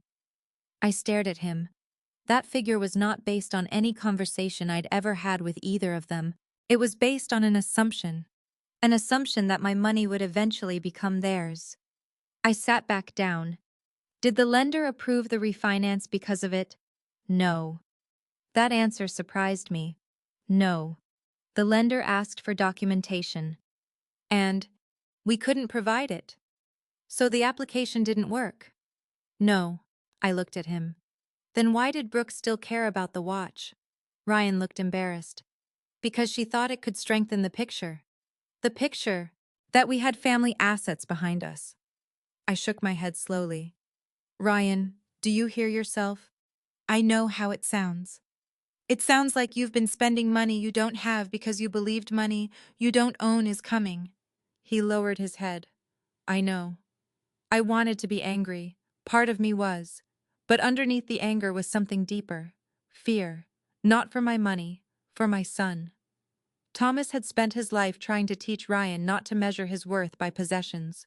And somehow Ryan had ended up doing exactly that. Did you tell Brooke the inheritance wasn't guaranteed? I told her Mom wasn't going to hand us money just because we needed it. Good. But I didn't stop her from believing there would eventually be something. I stared at him. Why? He looked at me. Because I wanted to believe it too. That answer broke my anger. For a moment he was 9 years old again. A little boy following his father around the garage. Not a 39-year-old man buried under debt. I reached across the table. Ryan. He looked at my hand. I made mistakes. I know. I thought if the construction project worked, we'd recover. I know. I thought Dad had built something for me. I squeezed his hand. Your father did build something for you. What? An example. Ryan looked away. His eyes were wet. That's not what I wanted. I know. He wiped his face. I wanted the easy part. Most people do. He gave a sad laugh. Then I asked the question I had been avoiding. Did Brooke ever tell you she had included my future assets in the financial documents? Yes. When? After the first refinancing attempt.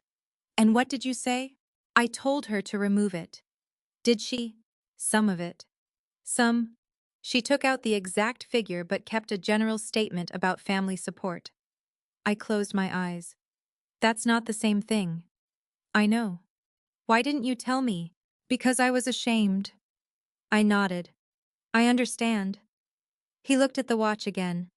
Mom, is this why you're angry with me? I'm angry because you let your wife build expectations around things that aren't yours. I didn't think it would go this far. That's the problem. I stood and walked toward the window. Outside, my neighbor was trimming a hedge. Everything looked ordinary. Inside, my family had quietly turned an inheritance that didn't exist into part of a financial plan. Then I remembered something Brooke had said at dinner. Family heirlooms usually pass to the next generation. At the time, I'd thought she was talking about the watch. Now I realized she was thinking much bigger. She had already begun mentally dividing my future. The watch was only the visible piece. I turned back toward Ryan. Does Brooke know about the trust? He frowned. What trust? I didn't answer immediately. Thomas's estate documents were still in the lawyer's office. Richard had mentioned that Thomas later changed his financial arrangements to protect me. I hadn't yet examined the entire structure, but now I understood why. Thomas had anticipated exactly this kind of situation. Mom, I need to ask you something. Okay. Did your father ever tell you that you would automatically inherit everything? Ryan shook his head. No. Did he tell you when you'd receive his money? No. Then why did you and Brooke build your plans around it? Ryan stared at the floor. I don't know. I walked back to the table. That's what I need you to understand. Your father never wanted money to become something you counted before it existed. Ryan nodded. And the watch? I looked at it.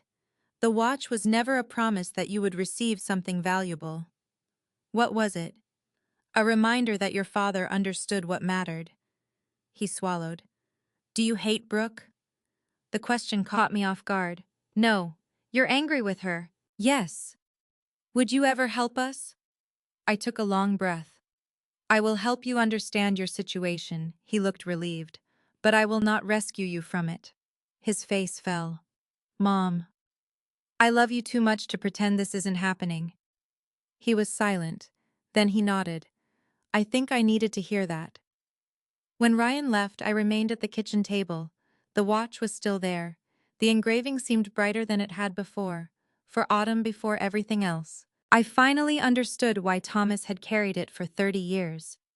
The promise wasn't about protecting me from hardship.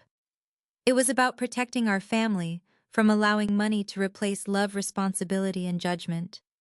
And now I knew Brooke had taken something that belonged to my past and quietly built expectations around my future.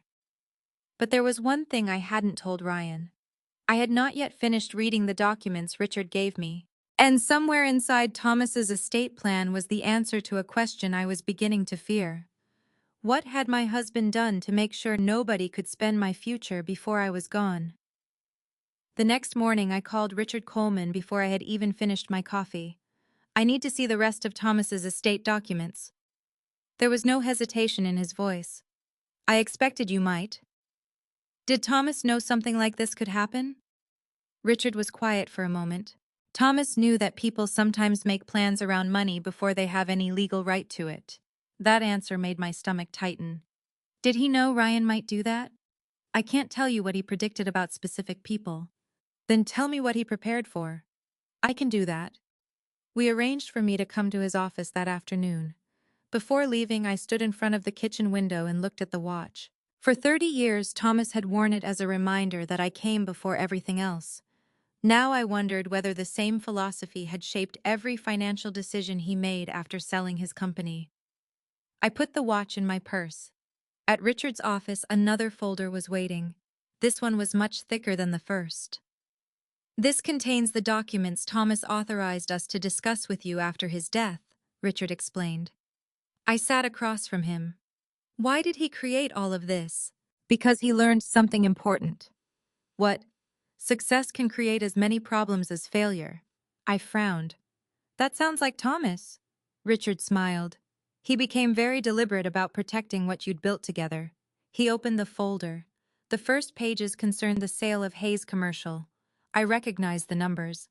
The company had sold for considerably more than I'd realized. Thomas had never treated the money as a windfall. Instead, he divided it among investments, retirement accounts, charitable commitments, and a family trust. I looked up. I remember him saying the sale was comfortable. It was more than comfortable. Why didn't he tell me? You knew about the sale. I knew enough to believe we were secure. Richard nodded. That was the point. He turned another page. This is where the trust becomes important. I read the heading, Hayes Family Protection Trust. The document named me as the primary beneficiary during my lifetime. I blinked. Primary beneficiary, yes. And Ryan. He's a beneficiary after you subject to certain conditions. What conditions? Richard explained them carefully. Ryan could receive support for legitimate needs, education, medical expenses, reasonable housing, and certain emergencies. But he did not have unrestricted access to the principal. He couldn't demand the money.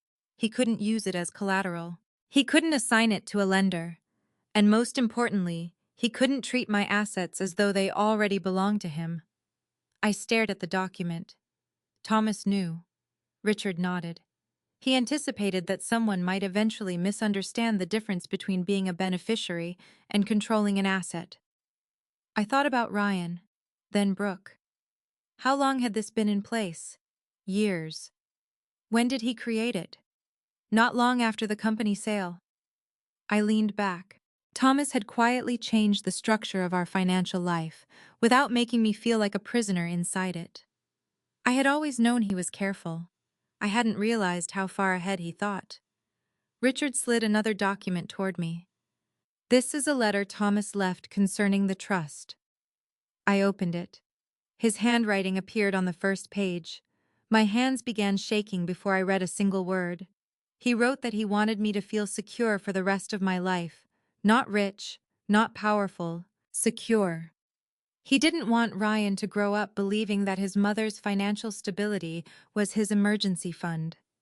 He didn't want future spouses, business partners, lenders, or anyone else making plans around money that belonged to me. Then I read a sentence that stopped me. Autumn should never have to choose between protecting herself and protecting our son. I covered my mouth. That was Thomas. Even when he was protecting me, he was still thinking about Ryan. I continued reading. Thomas wrote that he loved his son deeply. But love did not mean removing consequences from every poor decision. If Ryan ever needed genuine help, the trust could provide it. But it should never be used to finance vanity speculation, unnecessary debt, or a lifestyle beyond his means. I lowered the letter. Did he write this because of something Ryan had already done? Richard didn't answer immediately. Not exactly. What does that mean? Thomas had a conversation with Ryan several years before his death. What kind of conversation? About money. I waited. Ryan asked what would happen to everything when Thomas was gone. My chest tightened. Richard continued. Thomas told him that inheritance wasn't the same as entitlement. How did Ryan respond? I wasn't present for the entire conversation, but Thomas later told me it concerned him. I remembered Ryan telling me his father had said there were certain things he needed to understand. The watch, the family, money. It was all beginning to connect. What did Thomas do afterward? He made several revisions to the trust. So he changed the plan because of Ryan. Because of what Thomas feared Ryan might eventually misunderstand. I looked down at the document. Did he leave the watch to Ryan? Richard shook his head. No. That answer was immediate. The watch was specifically excluded from the trust. Why? Because it was personal. I almost smiled. Personal property. More than that. He reached into the folder and pulled out another page. A personal property memorandum. There were several items listed. His father's fishing rod, a set of tools, a family Bible, photographs, and the watch. Beside it was a handwritten instruction. To remain with Autumn during her lifetime. I closed my eyes. After that, Richard looked at me. Thomas gave you discretion. So I decide, yes. And Ryan doesn't automatically receive it. No. I felt a strange mixture of relief and sadness. The entire conflict had been built around an assumption that was never true. But then I remembered Brooke's financial documents. Richard, I need to ask you something. Of course. Can someone list an expected inheritance on a loan application? People can list almost anything. Can a lender rely on it? Only if the documentation supports it. What if someone listed my future assets as expected family support? Richard's expression became serious. That could be misleading. Could it affect the loan? Potentially. And if the assets are held in a trust, Then it becomes even more complicated. I told him what Ryan had confessed.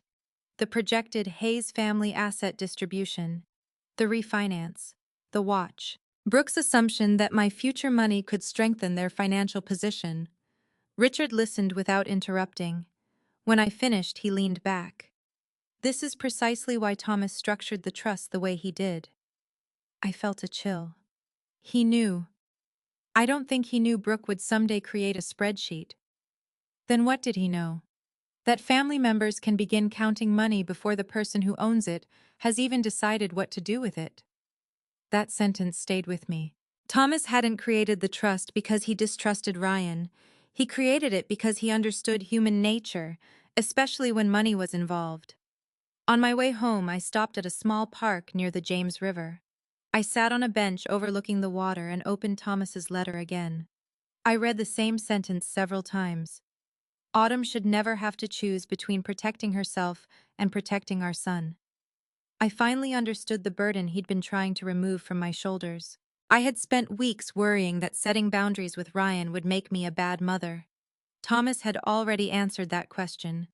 Protecting your child doesn't mean protecting every choice your child makes. Sometimes the most loving thing you can do is allow an adult to face reality. When I got home, Ryan was waiting on my porch. He looked nervous. I need to tell you something. Okay. He followed me inside. Brooke wasn't with him. That surprised me. I talked to her. About what? Everything. He sat at the kitchen table. I told her the watch isn't mine. I nodded. Good. I told her the trust doesn't work the way she thought. What did she say? She got angry. I wasn't surprised. She said Dad must have been trying to control us from beyond the grave. I felt my jaw tighten. That's not what he did. I know. Ryan looked at me. For the first time, I think I know. He told me Brooke had been calculating how much they might eventually receive from my estate. She had also been assuming the house would eventually become Ryan's. They had discussed using future inheritance to justify taking on more debt. The watch had been the easiest thing to point to because it was tangible. I listened quietly. Ryan, what do you want from me? He looked ashamed.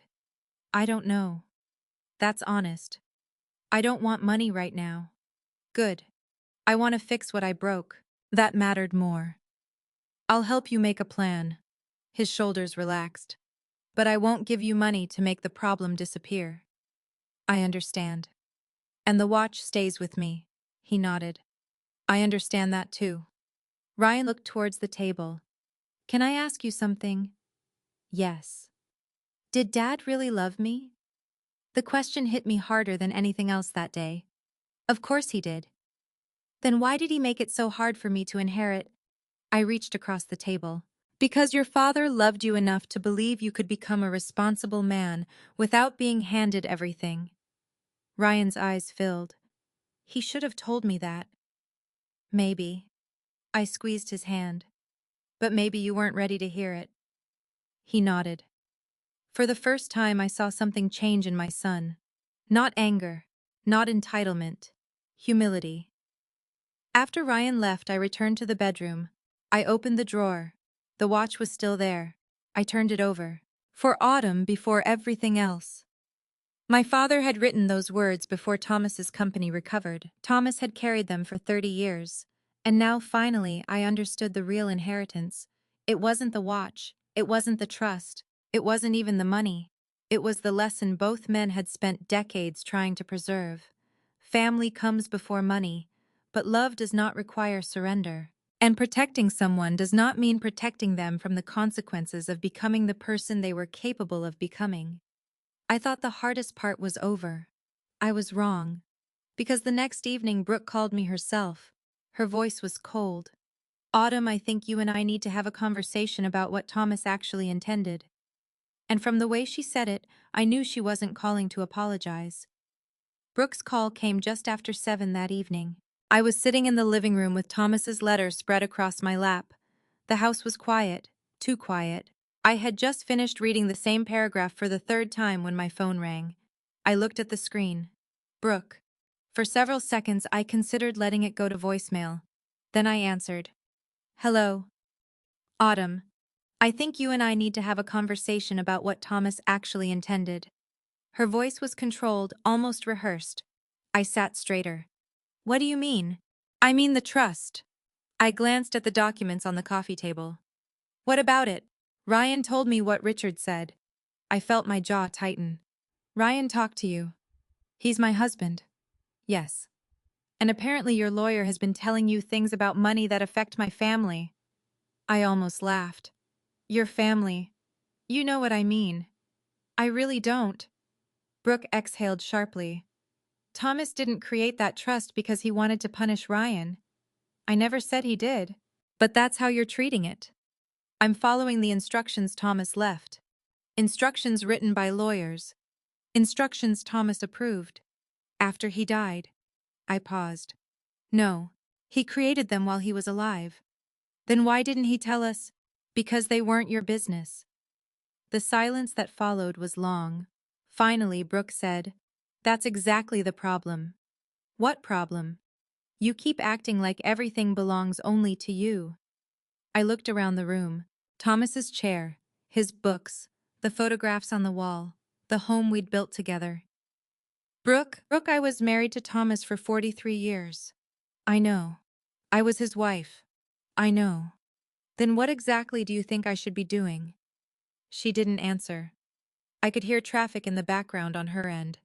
Then she said, "Ryan is his only son." I closed my eyes. There it was again. The same argument, the same assumption. The trust says Ryan is a beneficiary. Exactly. After me. Eventually. Subject to conditions. Yes. Then nothing has changed. Everything has changed. I frowned.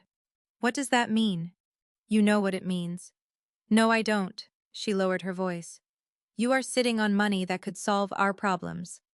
I stared at the phone. Your problems are not my money. Ryan is your son. Yes. He's struggling. Then he needs help making better decisions. He needs financial help. That's different.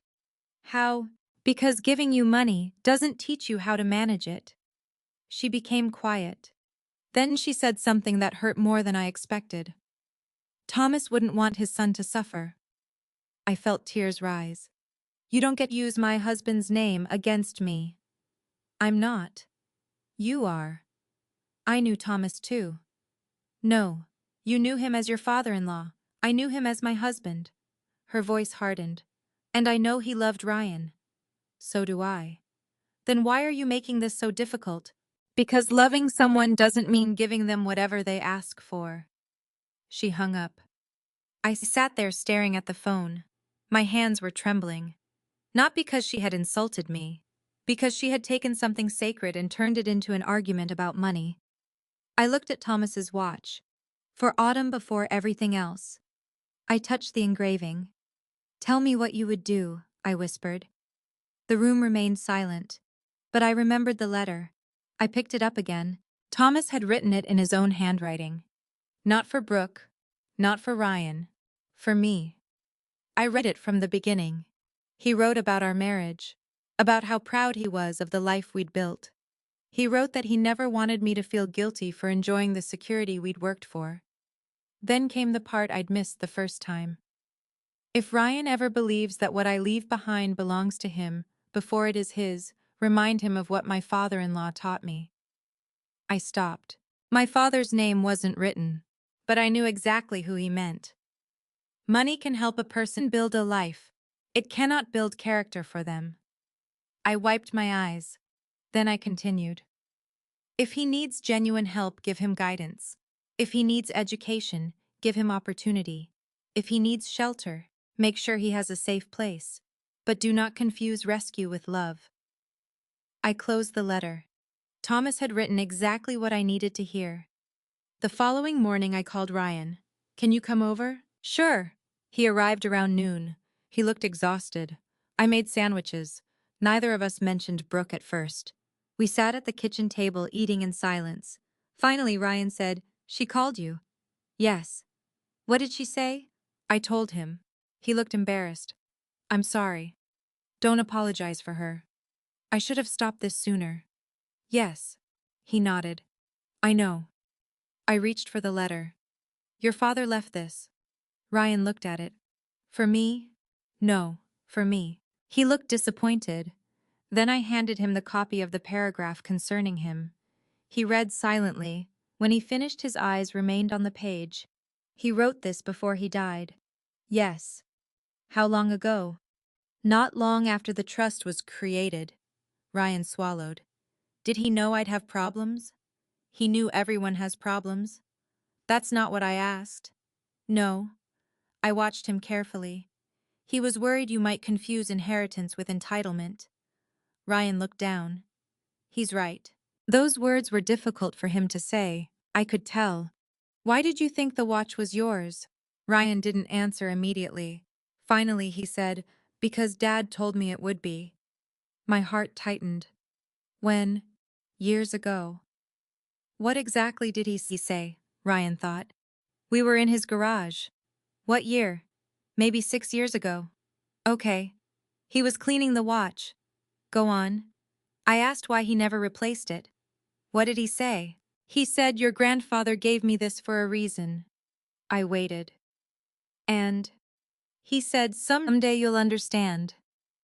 Did he say you'd receive it? No. Did he say it was your inheritance? No. Ryan looked ashamed. I assumed. Why? Because I wanted something of Dad's. I softened. I understand. He had the business, then he sold it, he had money, he had all these things. I thought maybe there would be one thing that was just mine. I reached across the table. Ryan, you didn't need the watch to prove you were his son. I know that now. He looked toward the hallway. I wish I had asked him what he meant. So do I. We sat quietly. Then Ryan said, Brooke thinks you hate her. I don't hate her. She thinks you're trying to keep everything from us. I am trying to keep control of what belongs to me. He nodded. That's different. Very. He picked up the letter again. Mom, did Dad ever talk about Grandpa? Not much. Why? I don't know. Maybe because of the watch. Maybe. Ryan folded the paper carefully. Then he looked at me. Do you think Dad changed the trust because of me? I answered honestly. Partly. He looked away. That hurts. It should. His eyes filled. But it doesn't mean he stopped loving you.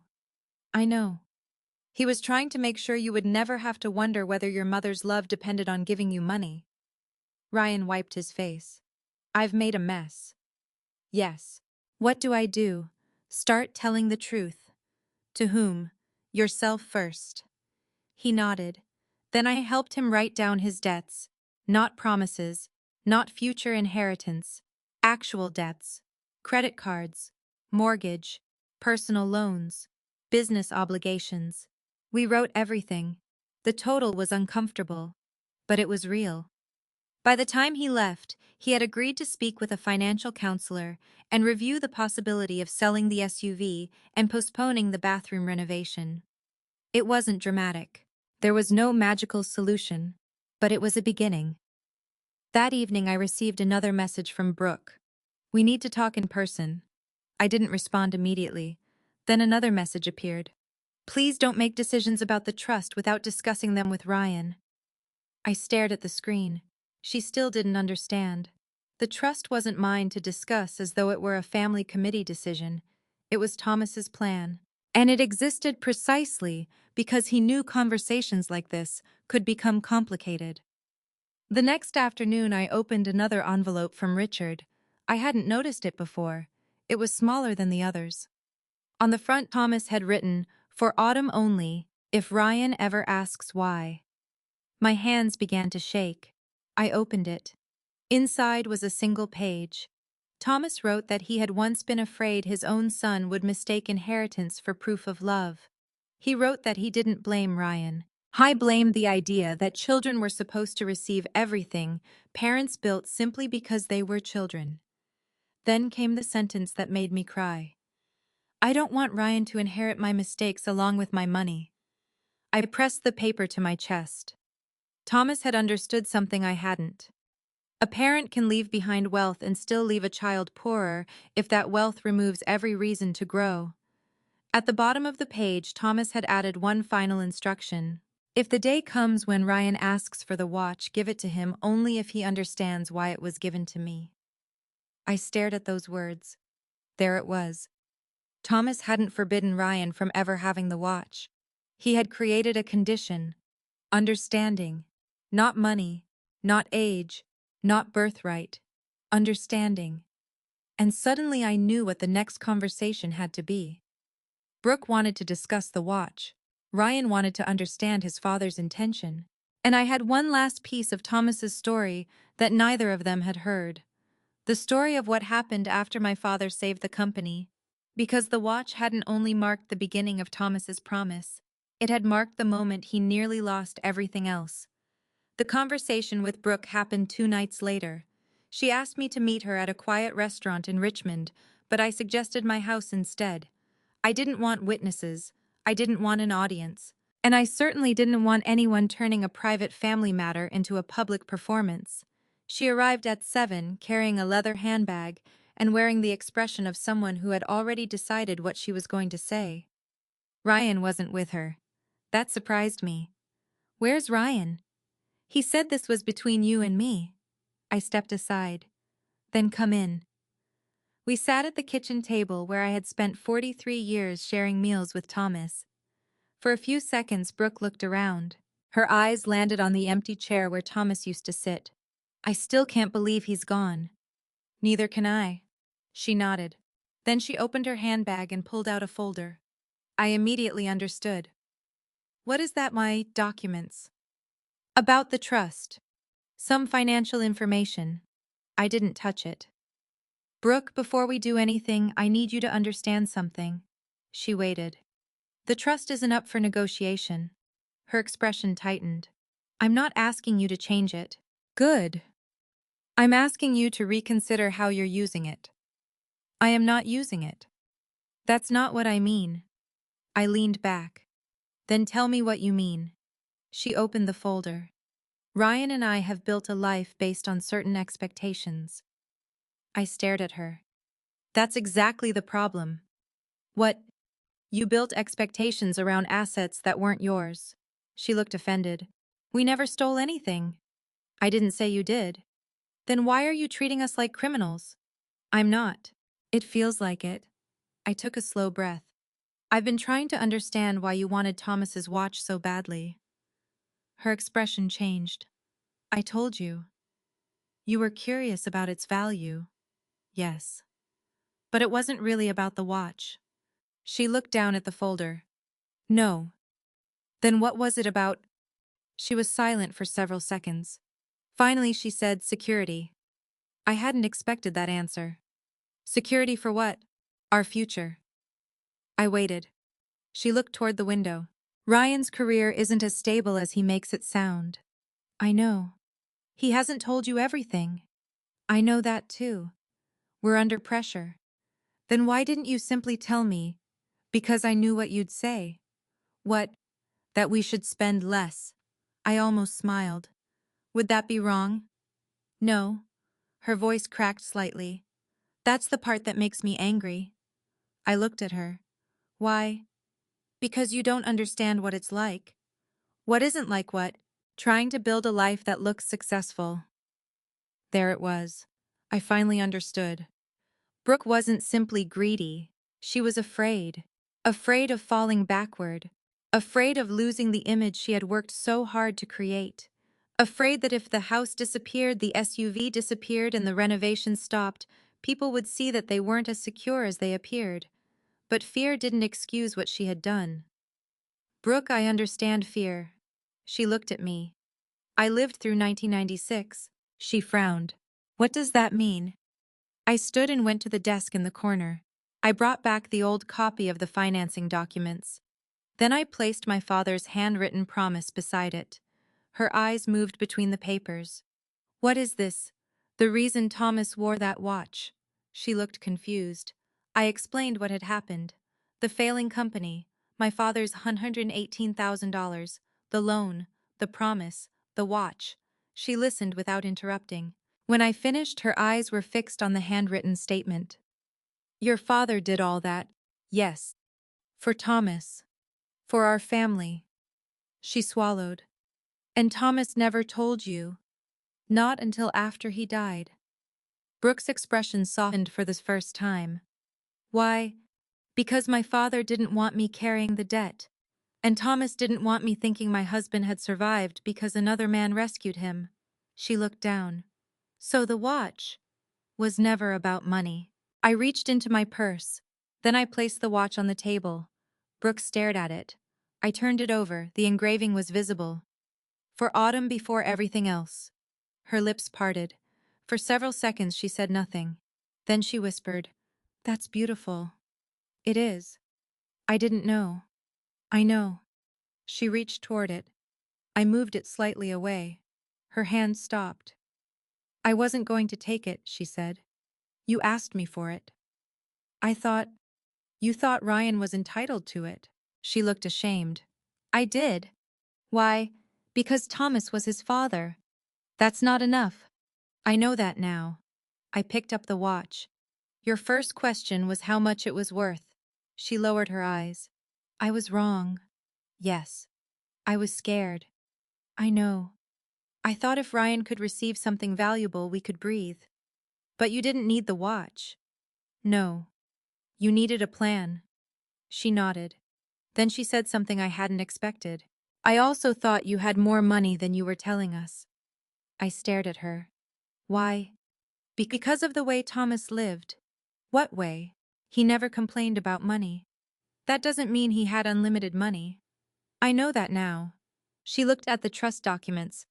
How much is actually there? I didn't answer. She immediately shook her head. I'm sorry. That's exactly the kind of question I shouldn't be asking. I nodded. Yes. Her eyes filled with tears. I'm embarrassed. Good. She looked surprised. I softened my voice. Embarrassment can be useful if it makes us honest. She gave a small, painful laugh.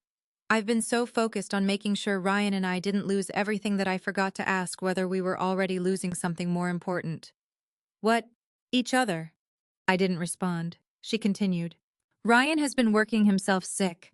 I've been pushing him because I thought we had to keep moving forward. Bigger house, better car, better neighborhood, better everything. She wiped her eyes.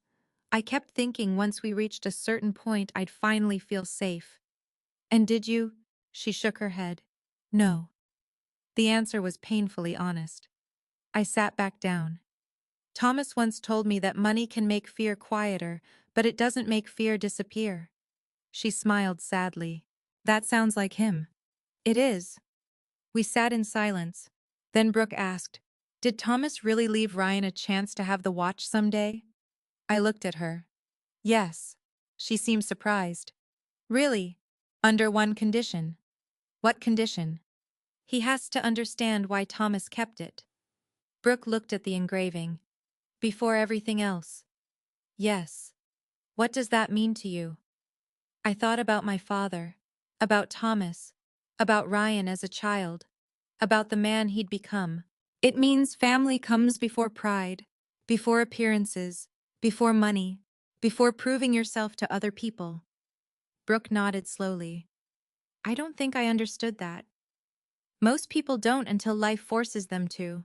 She closed her folder. What are you going to do about us? I'll help Ryan create a realistic financial plan. Will you give him money? No. Her expression fell. But I'll help him find a way forward. She nodded. I suppose that's fair. It isn't about fairness. What is it about responsibility? She looked at me for a long time. Then she said, I'm sorry I went through your bedroom. I hadn't expected that apology. I'm sorry I photographed the watch. I nodded. Thank you. I'm sorry I sent the picture to the auction house. Thank you. And I'm sorry I acted like the watch already belonged to Ryan. I felt some of the tension leave my shoulders. Thank you. She stood. At the doorway she turned around. Autumn. Yes. Would Thomas have hated me? The question broke my heart. No. She looked surprised. He would have been disappointed. She lowered her head. But he would have wanted you to learn. She nodded. I think I'm starting to. After Brooke left, I remained at the kitchen table. The watch was still in front of me. I turned it over again. For autumn before everything else. I thought the difficult conversation was finally over. Then Ryan called. Mom? Yes? Brooke told me everything. Are you okay? I don't know. What happened? She told me about Grandpa, the loan, the engraving. I closed my eyes. What did you think? He was silent. Then he said, I thought Dad was leaving me something. He was. What? I waited. A lesson. Ryan laughed bitterly. That's not what I wanted. I know. I think I've spent years trying to prove I was successful enough to deserve what Dad built. Ryan, I know what you're going to say. No, you don't. He became quiet. I think your father spent his entire life trying to make sure you never had to prove your worth through money. Ryan didn't answer. Then he said something that made my heart ache. Mom, I think I finally understand why Dad never told me about Grandpa. Why? Because if I'd known how much Grandpa sacrificed, I would have realized the money was never the point. I looked at the watch. Exactly. Ryan took a breath. Can I come over tomorrow? Of course. I want to see the engraving again. Why? Because I want to understand what Dad was trying to teach me. After we hung up, I sat alone in the quiet kitchen. For weeks, the watch had divided us. Brooke wanted it. Ryan expected it. I had defended it. But now, for the first time, it was doing what Thomas had always intended. It was bringing the conversation back to what actually mattered. Not who would own it, not what it was worth, but why it had been given. And tomorrow my son was finally going to hear the part of his father's story he had been too young and perhaps too proud to understand before. Ryan arrived the next afternoon carrying nothing but a small notebook. That detail stayed with me. For most of the past few months, whenever money came up, there had been folders, estimates, spreadsheets, bills, loan documents, and questions about what might eventually belong to him. This time he had brought a notebook. No calculations, no assumptions, just a blank page. He walked into the kitchen and looked at the table. The watch was waiting there. He pulled out a chair. Can I see it? I slid it toward him. He picked it up carefully and turned it over. For autumn before everything else. He read the words several times. Then he looked at me. I've been thinking about Dad. So have I. I keep remembering him in the garage. What do you remember? How he'd stop whatever he was doing whenever I walked in. I smiled. He always did that. I used to think he was just being nice. He was your father. Ryan nodded. But now I think he was trying to teach me things. What things? That you finish what you start. That you don't owe people money if you can avoid it. That you don't pretend you're richer than you are. I smiled. That last one sounds particularly like him. Ryan laughed softly. Then the smile disappeared. I didn't listen. I reached across the table. Most children don't listen until they're adults. I wasn't a child when he died. No. I was 39. And still his son. Ryan looked down at the watch. Mom, I want to understand something. What? If Grandpa saved Dad's company, why did Dad never tell me? I thought about Richard's explanation. Because your father didn't want your grandfather's sacrifice to become another inheritance story. Ryan frowned. What do you mean? He didn't want you growing up believing that what your grandfather did for him meant you were entitled to what he built. Ryan absorbed that quietly. That makes sense. It took me a long time to understand, too. He opened his notebook. I wrote down everything I owe. I looked at the page. He had listed the mortgage, credit cards, personal loan, vehicle loan, and the money connected to the construction project. At the bottom, he'd written one number. The total was uncomfortable. What are you going to do? I'm meeting a financial counselor tomorrow. Good. I've already talked to my employer about the project. And I admitted I shouldn't have taken on the extra obligation. I nodded. What about the house? We're going to sell it. I looked at him. Are you sure? No. He smiled sadly. But I think being sure is a luxury we can't afford. That sentence made me proud. Not because he was selling a house, because he was finally speaking honestly. What does Brooke think? She's scared. Of course. She's also willing to make changes. That's good. Ryan looked at the watch again. She told me what she said to you. Most of it. She feels terrible. I believe her. Do you forgive her? I thought carefully. Forgiveness isn't the same as pretending nothing happened. I know. I can forgive her and still keep boundaries.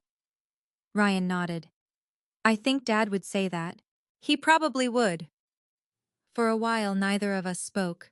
Then Ryan asked, "Can I read Grandpa's promise?" I hesitated. Not because I didn't trust him, because the paper had become deeply personal to me. Finally, I went to the desk and brought back the copy Richard had given me. Ryan read it. His eyes moved slowly across the page. When he reached the sentence about putting family before pride and everything else, he stopped. Then he whispered, he really meant it. Yes. Ryan looked up. Did Dad sign it? Yes. Did Grandpa? Yes. He stared at the signature. That's why Dad kept the watch. Yes. He turned the page. Is this all? No. His eyes lifted. There is another letter. I had kept it in this drawer beside Thomas's watch. It was the letter Richard had given me, the one marked, "For Autumn only, if Ryan ever asks why." I had never shown it to Ryan. Not because I wanted to hide it, because I wasn't sure whether he was ready. Now I knew he was. I handed it to him. Your father wrote this for me. Ryan read the first paragraph, then the second. His expression changed. He reached the line, "I don't want Ryan to inherit my mistakes along with my money." His eyes filled. He stopped reading. For several seconds he couldn't continue. Mom, I'm here. He thought I would become this. Not exactly. But he was worried. Yes. Ryan wiped his eyes. Did I disappoint him? I shook my head. Your father was disappointed by choices. He was never disappointed that you were his son. Ryan looked down again. He continued reading. When he finished, he placed the letter carefully on the table. I wish I'd had this before. Maybe. Would it have changed anything? I don't know. He nodded. Neither do I. Then he looked at the watch. Can I ask you something? Of course. If Dad had wanted me to have this, why did he leave it with you? Because he wanted you to understand before you received it. Ryan stared at me. What does that mean? It means the watch isn't a reward. He nodded slowly. It's a responsibility. Exactly. He looked at the engraving. For Autumn. Then he smiled sadly. Before everything else. I could see him trying to understand the full meaning, not just the words, the history behind them. My father had been willing to risk $118,000. Thomas had been willing to accept help only after being challenged to put his family before his pride. Then years later, Thomas had built a trust designed to protect me. Not from Ryan. From the possibility that money might destroy the relationship between us. That was the part I wanted my son to understand. Ryan, your father didn't create the trust because he thought you were a bad person. I know. He created it because he knew good people can make bad decisions when they're frightened. Ryan nodded. I was frightened. I know. And Brooke was frightened too. Yes. But we let fear make decisions for us. Yes. He looked at me. Would you ever let me have the watch? The question didn't surprise me. Thomas had anticipated it. I thought about the instruction he'd left. If the day comes when Ryan asks for the watch, give it to him only if he understands why it was given to me. I looked at my son. I think someday.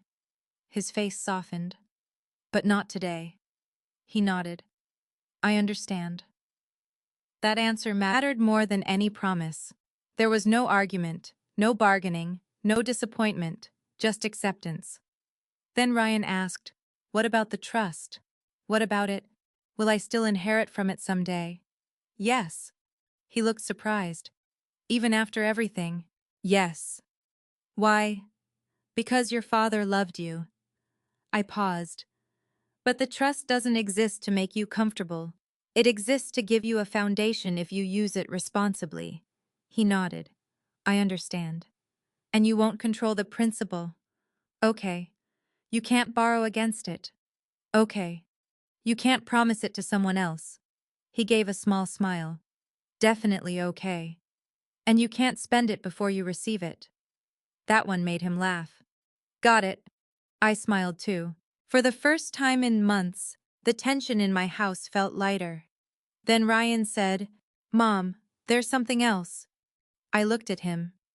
Brooke and I were talking about the house. What about it? We're going to sell it. I know. No, I mean something else. He reached into his pocket and pulled out his phone. I deleted the family asset spreadsheet. I looked at him.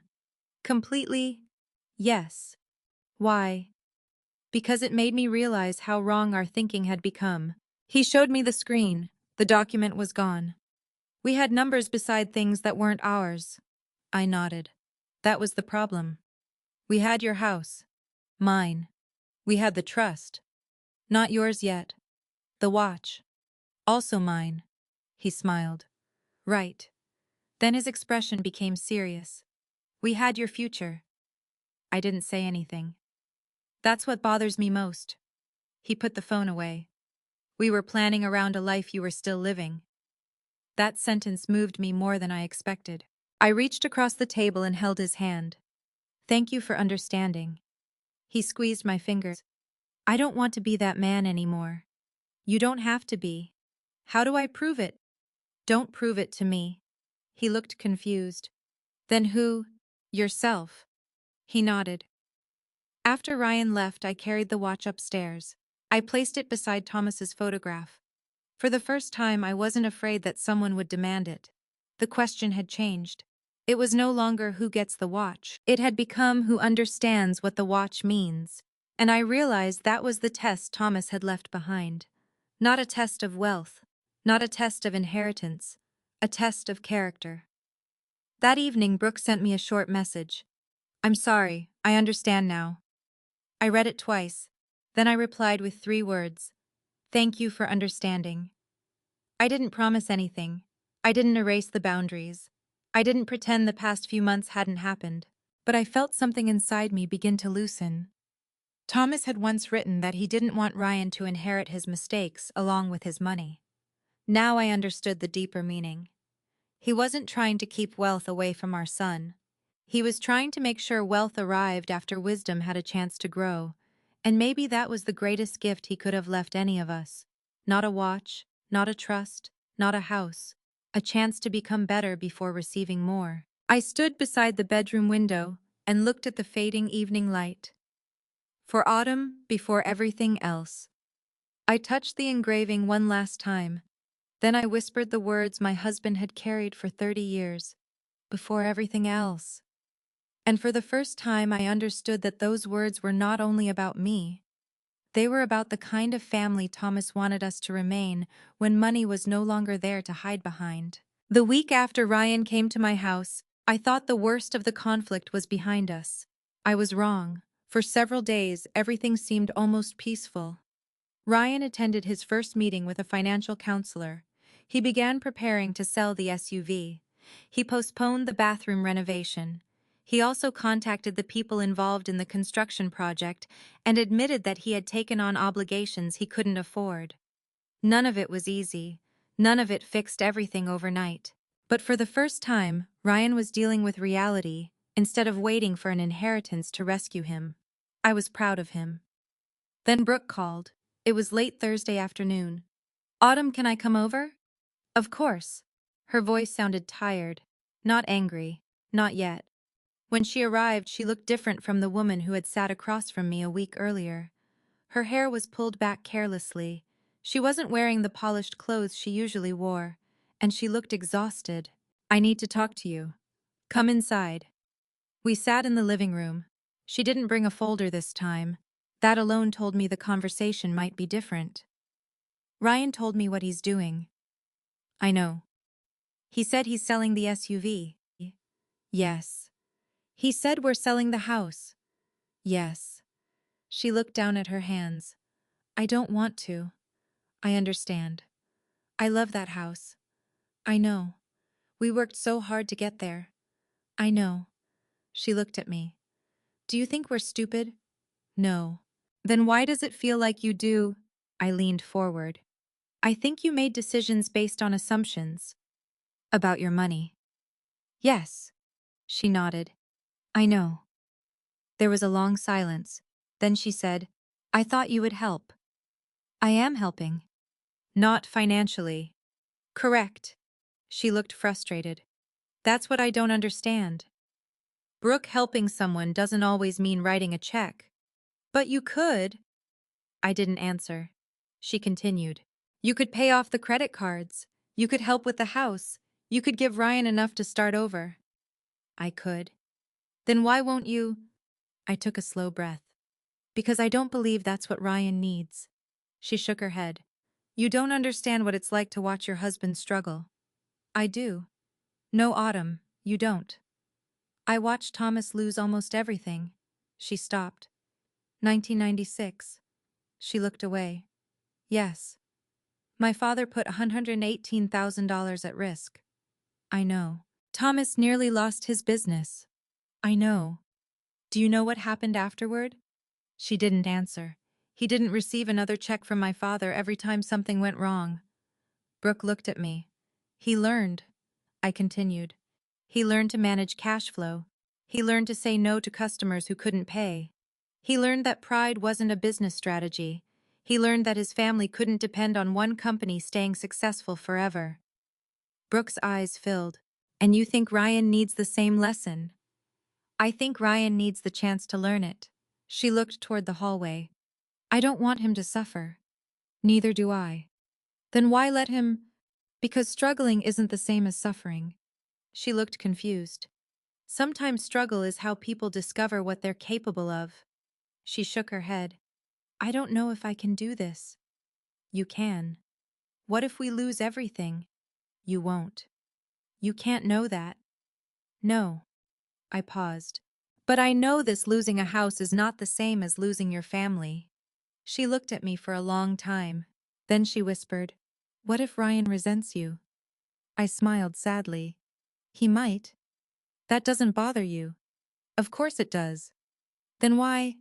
Because I'd rather have him resent me temporarily than become dependent on me permanently.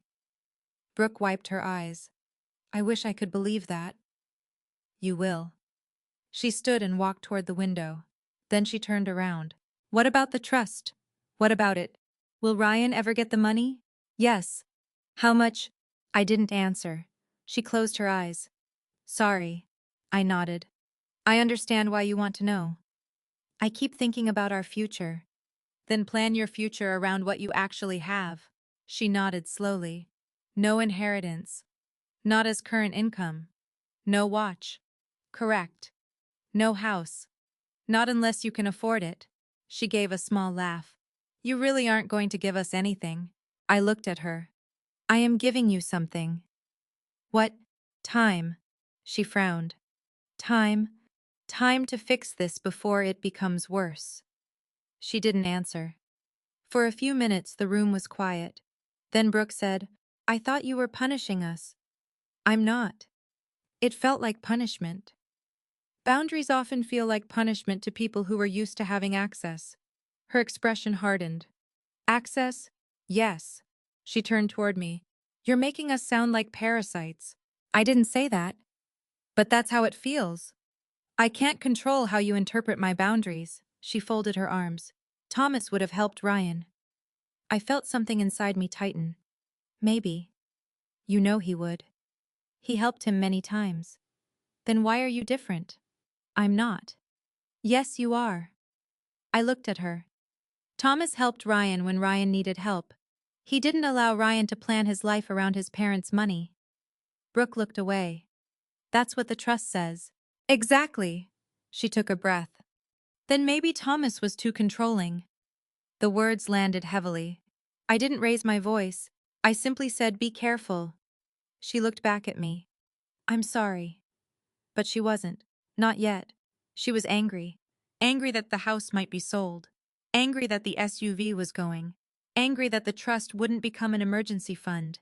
Angry that the watch she'd once believed could help them was staying in my drawer. And underneath all of it was fear. Fear that the life she'd built could disappear. I understood that fear, but I wouldn't let it become my responsibility. Brooke, I said quietly, I don't want to fight with you. Neither do I. Then let's agree on one thing. What? Ryan is an adult. She nodded. He gets to make his decisions. Yes. And he gets to live with the consequences. She looked at me. Yes. And I will support him emotionally. She swallowed. But not financially. Not by giving him unrestricted money. She shook her head. You make it sound so simple. It isn't simple. Then why are you so calm? I looked at the photograph of Thomas on the bookshelf. Because I already learned this lesson. She followed my eyes. What lesson? Love doesn't mean preventing every painful consequence. She didn't respond. I thought the conversation was ending. Then she said, I need the watch. My heart sank. Brooke, I'm not asking for myself. You're asking for Ryan. Yes. He doesn't need it. We could sell it. There it was. The sentence I had hoped never to hear. You just told me you understand. I do understand. No. She shook her head. You understand emotionally, but we still have bills. I stood. The watch is not paying your bills. It could help. It isn't yours. Neither is the trust. Exactly. She stared at me. Then what are we supposed to do? Make a plan. We're already making a plan. Then follow it. She looked furious. You could make all of this disappear. Yes. With money. Yes. Why won't you? I answered as calmly as I could. Because I love my son. She shook her head. That's not love. It is. No, love would help. Love is helping him become capable of standing without me. She picked up her purse. I don't agree. You don't have to. She walked toward the door. At the threshold she turned. I hope you never have to choose between your comfort and your child's future. The words hurt. But I didn't respond with anger. I already chose. She stared at me. My child's future is not built on my surrender. She opened the door. Then she left.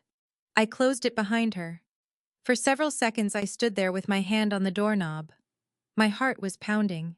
I had spent years believing that being a good mother meant making sure my child never went without. But Thomas had taught me something different.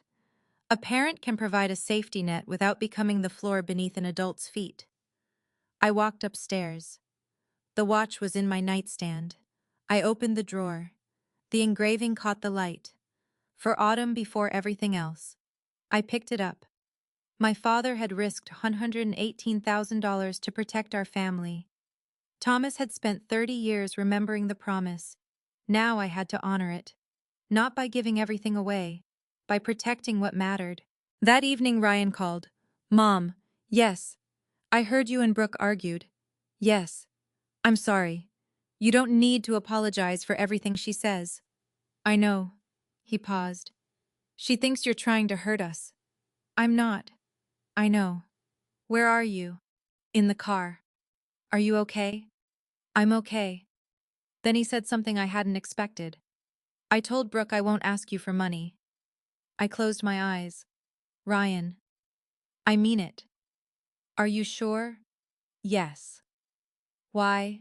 Because Dad's letter made me realize something. What? I don't want my first memory of my father's inheritance to be the day I used it to avoid fixing my own mistakes. Tears filled my eyes. That's a good reason.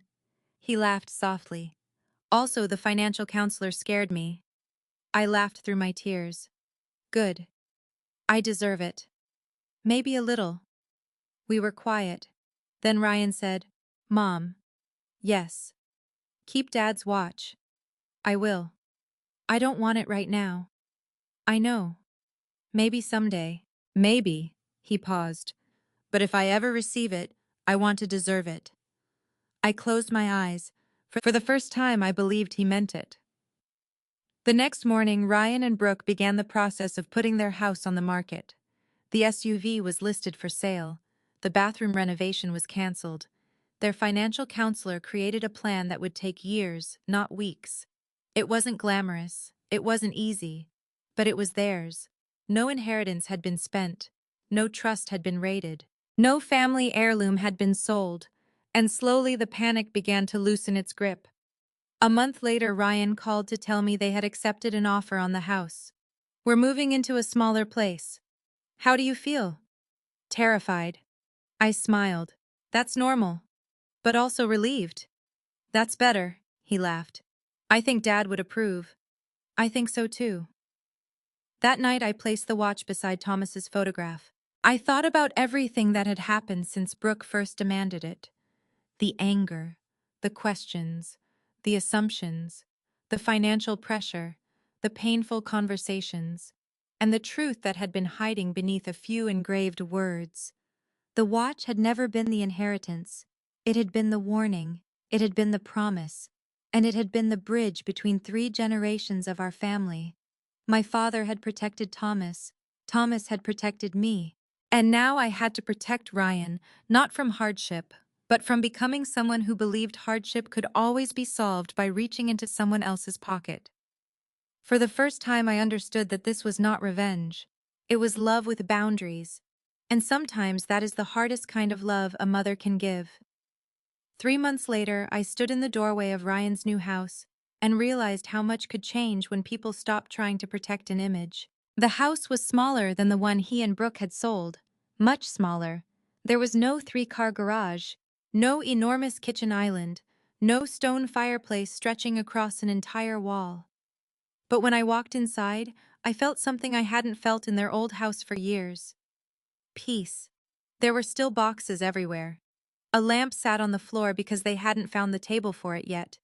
2 dining chairs didn't match. The living room looked unfinished.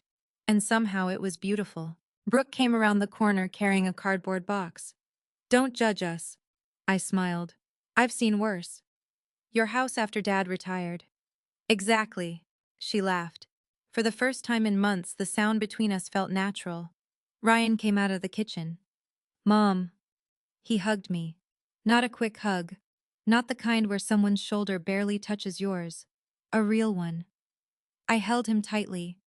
"How are you?" "Tired." "That's honest." "Still paying bills." "Also honest." He laughed. "We're doing okay." I looked around. "Really? Really?" He glanced at Brooke. "We're learning." Brooke nodded. "We're learning."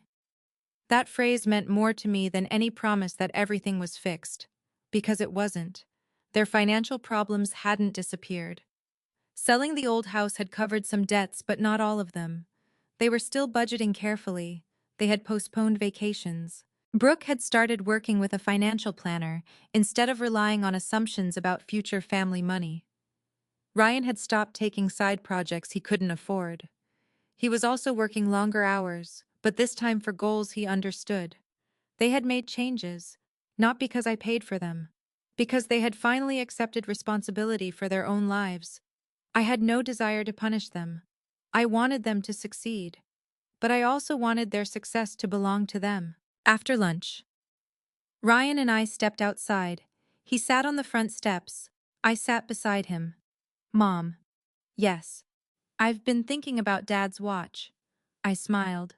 "I figured you were." "I don't want it." I turned toward him. "You don't?" "Not yet." "Why?" He looked toward the street. "Because every time I think about it now, I don't think about what it's worth." "What do you think about Grandpa?" I nodded. "Then Dad." He rubbed his hands together. "Then you." I waited. I finally understand what the engraving means. "What?" "Before everything else." He looked at me. "You." I smiled. "That's part of it." "And family." "Yes." "And responsibility." "Exactly." He took a breath. "I think Dad spent his whole life trying to make sure I understood that." "He did." "I just wish he'd said it more clearly." I smiled. "Your father wasn't exactly famous for explaining himself." Ryan laughed. That's true. We sat quietly. Then he said, I want to tell you something. What? I've been reading Dad's old letters. Which ones? The ones you gave me. I looked at him. All of them. Most. What did you find? He smiled. He was funny. I laughed. He was. He wrote about you constantly. I looked down. Of course he did. Not about money. Never. Almost never. That didn't surprise me. He wrote about how you hated rainy Sundays because they made the house feel gloomy. I smiled. That sounds like me. He wrote about your garden. I killed half that garden. Apparently he thought it was beautiful. Tears filled my eyes. He loved you. I know. Ryan looked at me. He also wrote that he hoped I'd someday understand that everything he built was supposed to give me choices, not obligations. I swallowed. That's important. I think I understand it now. He looked toward the house. I used to think Dad's success meant I had to live bigger than he did. What do you think now? That he worked so I could live differently, not so I could live expensively, I smiled. That's exactly right. Ryan looked at me. Mom, can I ask you one more thing? Of course. If I had understood all this earlier, would Dad have given me the watch? I thought about the instruction Richard had shown me. If the day comes when Ryan asks for the watch, give it to him only if he understands why it was given to me. I looked at my son. Maybe. He nodded. Then I'm glad I don't have it. Why? Because I wasn't ready. His honesty touched me. I reached into my purse. The watch was inside. I had brought it with me. Not because I planned to give it to him, because I wanted to show him something. I placed it in his hand.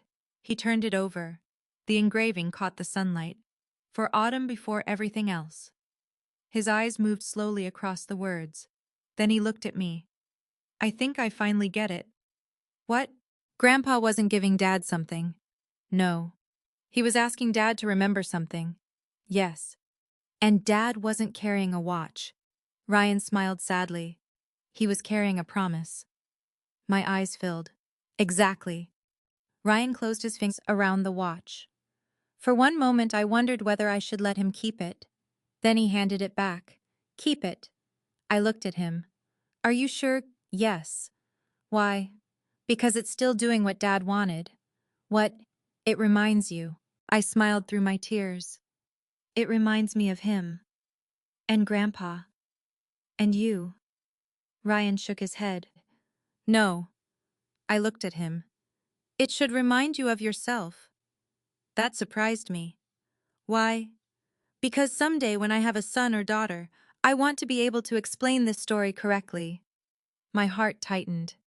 You want children? Someday. I smiled. Then you'll have to tell them about their great-grandfather. I will. And their grandfather. I will. And their grandmother. He laughed. You mean the woman who refused to pay our credit cards? I nudged his shoulder. Exactly. He laughed again. Then his expression became serious. I used to think you were keeping something from me. I was. He looked surprised. What? The lesson. He smiled. Fair enough. We sat together until the sun began to lower. Before I left, Brooke came outside. She looked at the watch in my hand.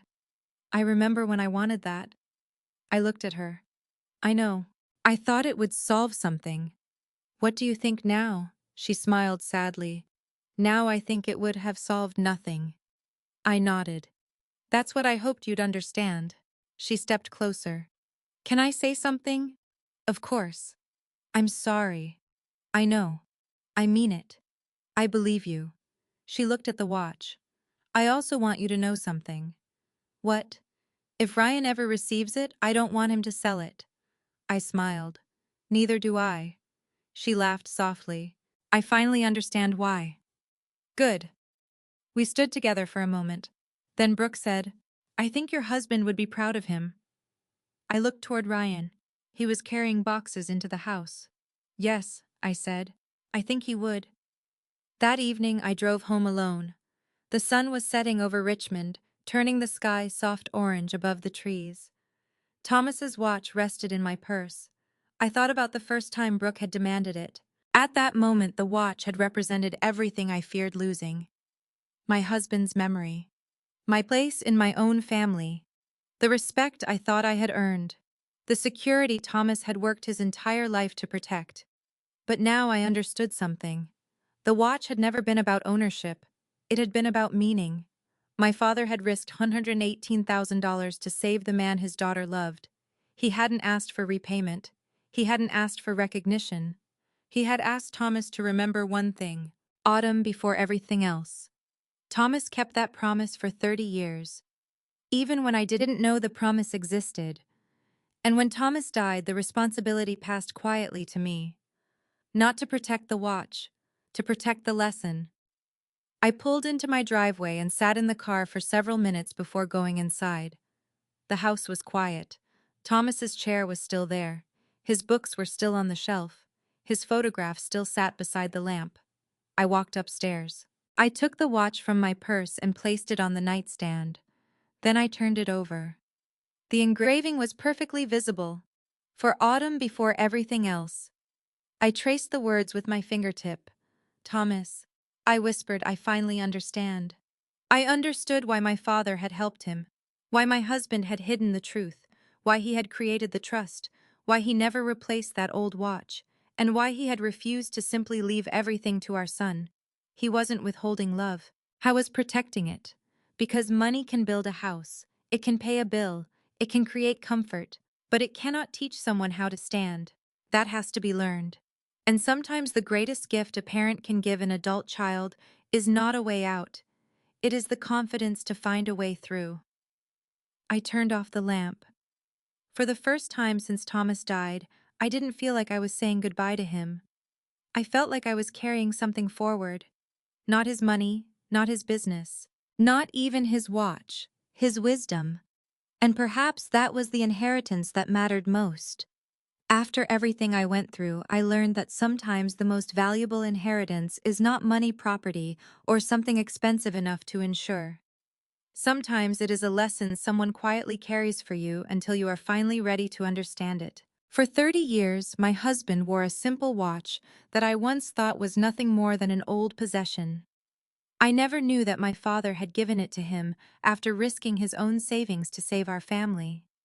I never knew the engraving on the back carried a promise for autumn before everything else. And I never understood that my husband kept that promise by protecting me even from the consequences of loving our son too much. That experience taught me that love and boundaries are not opposites. Sometimes loving your children means helping them, but sometimes it means refusing to rescue them from every consequence. Giving someone everything they ask for may make their life easier today, but teaching them responsibility can change their life forever. I also learned that we should never measure our worth by what we own or what we expect to inherit. A house can be sold, a car can be replaced, money can disappear, even valuable possessions eventually become someone else's belongings. But character stays. The way we treat people stays. The sacrifices made quietly by those who loved us stay. My father never asked for recognition. My husband never demanded credit. They simply did what they believed was right, and decades later, their choices taught me more than any amount of money ever could. If there is one thing I hope you take from my story, it is this: never confuse financial support with love, and never confuse boundaries with rejection. Sometimes saying no is not turning your back on someone. Sometimes it is giving them the chance to stand on their own feet. And if you are a parent, especially a mother, who has spent years putting everyone else before herself, remember this: your future matters too. Protecting yourself does not make you selfish. It means you are honoring the life you worked so hard to build. What would you have done if you were in my place? Would you have given your son the watch,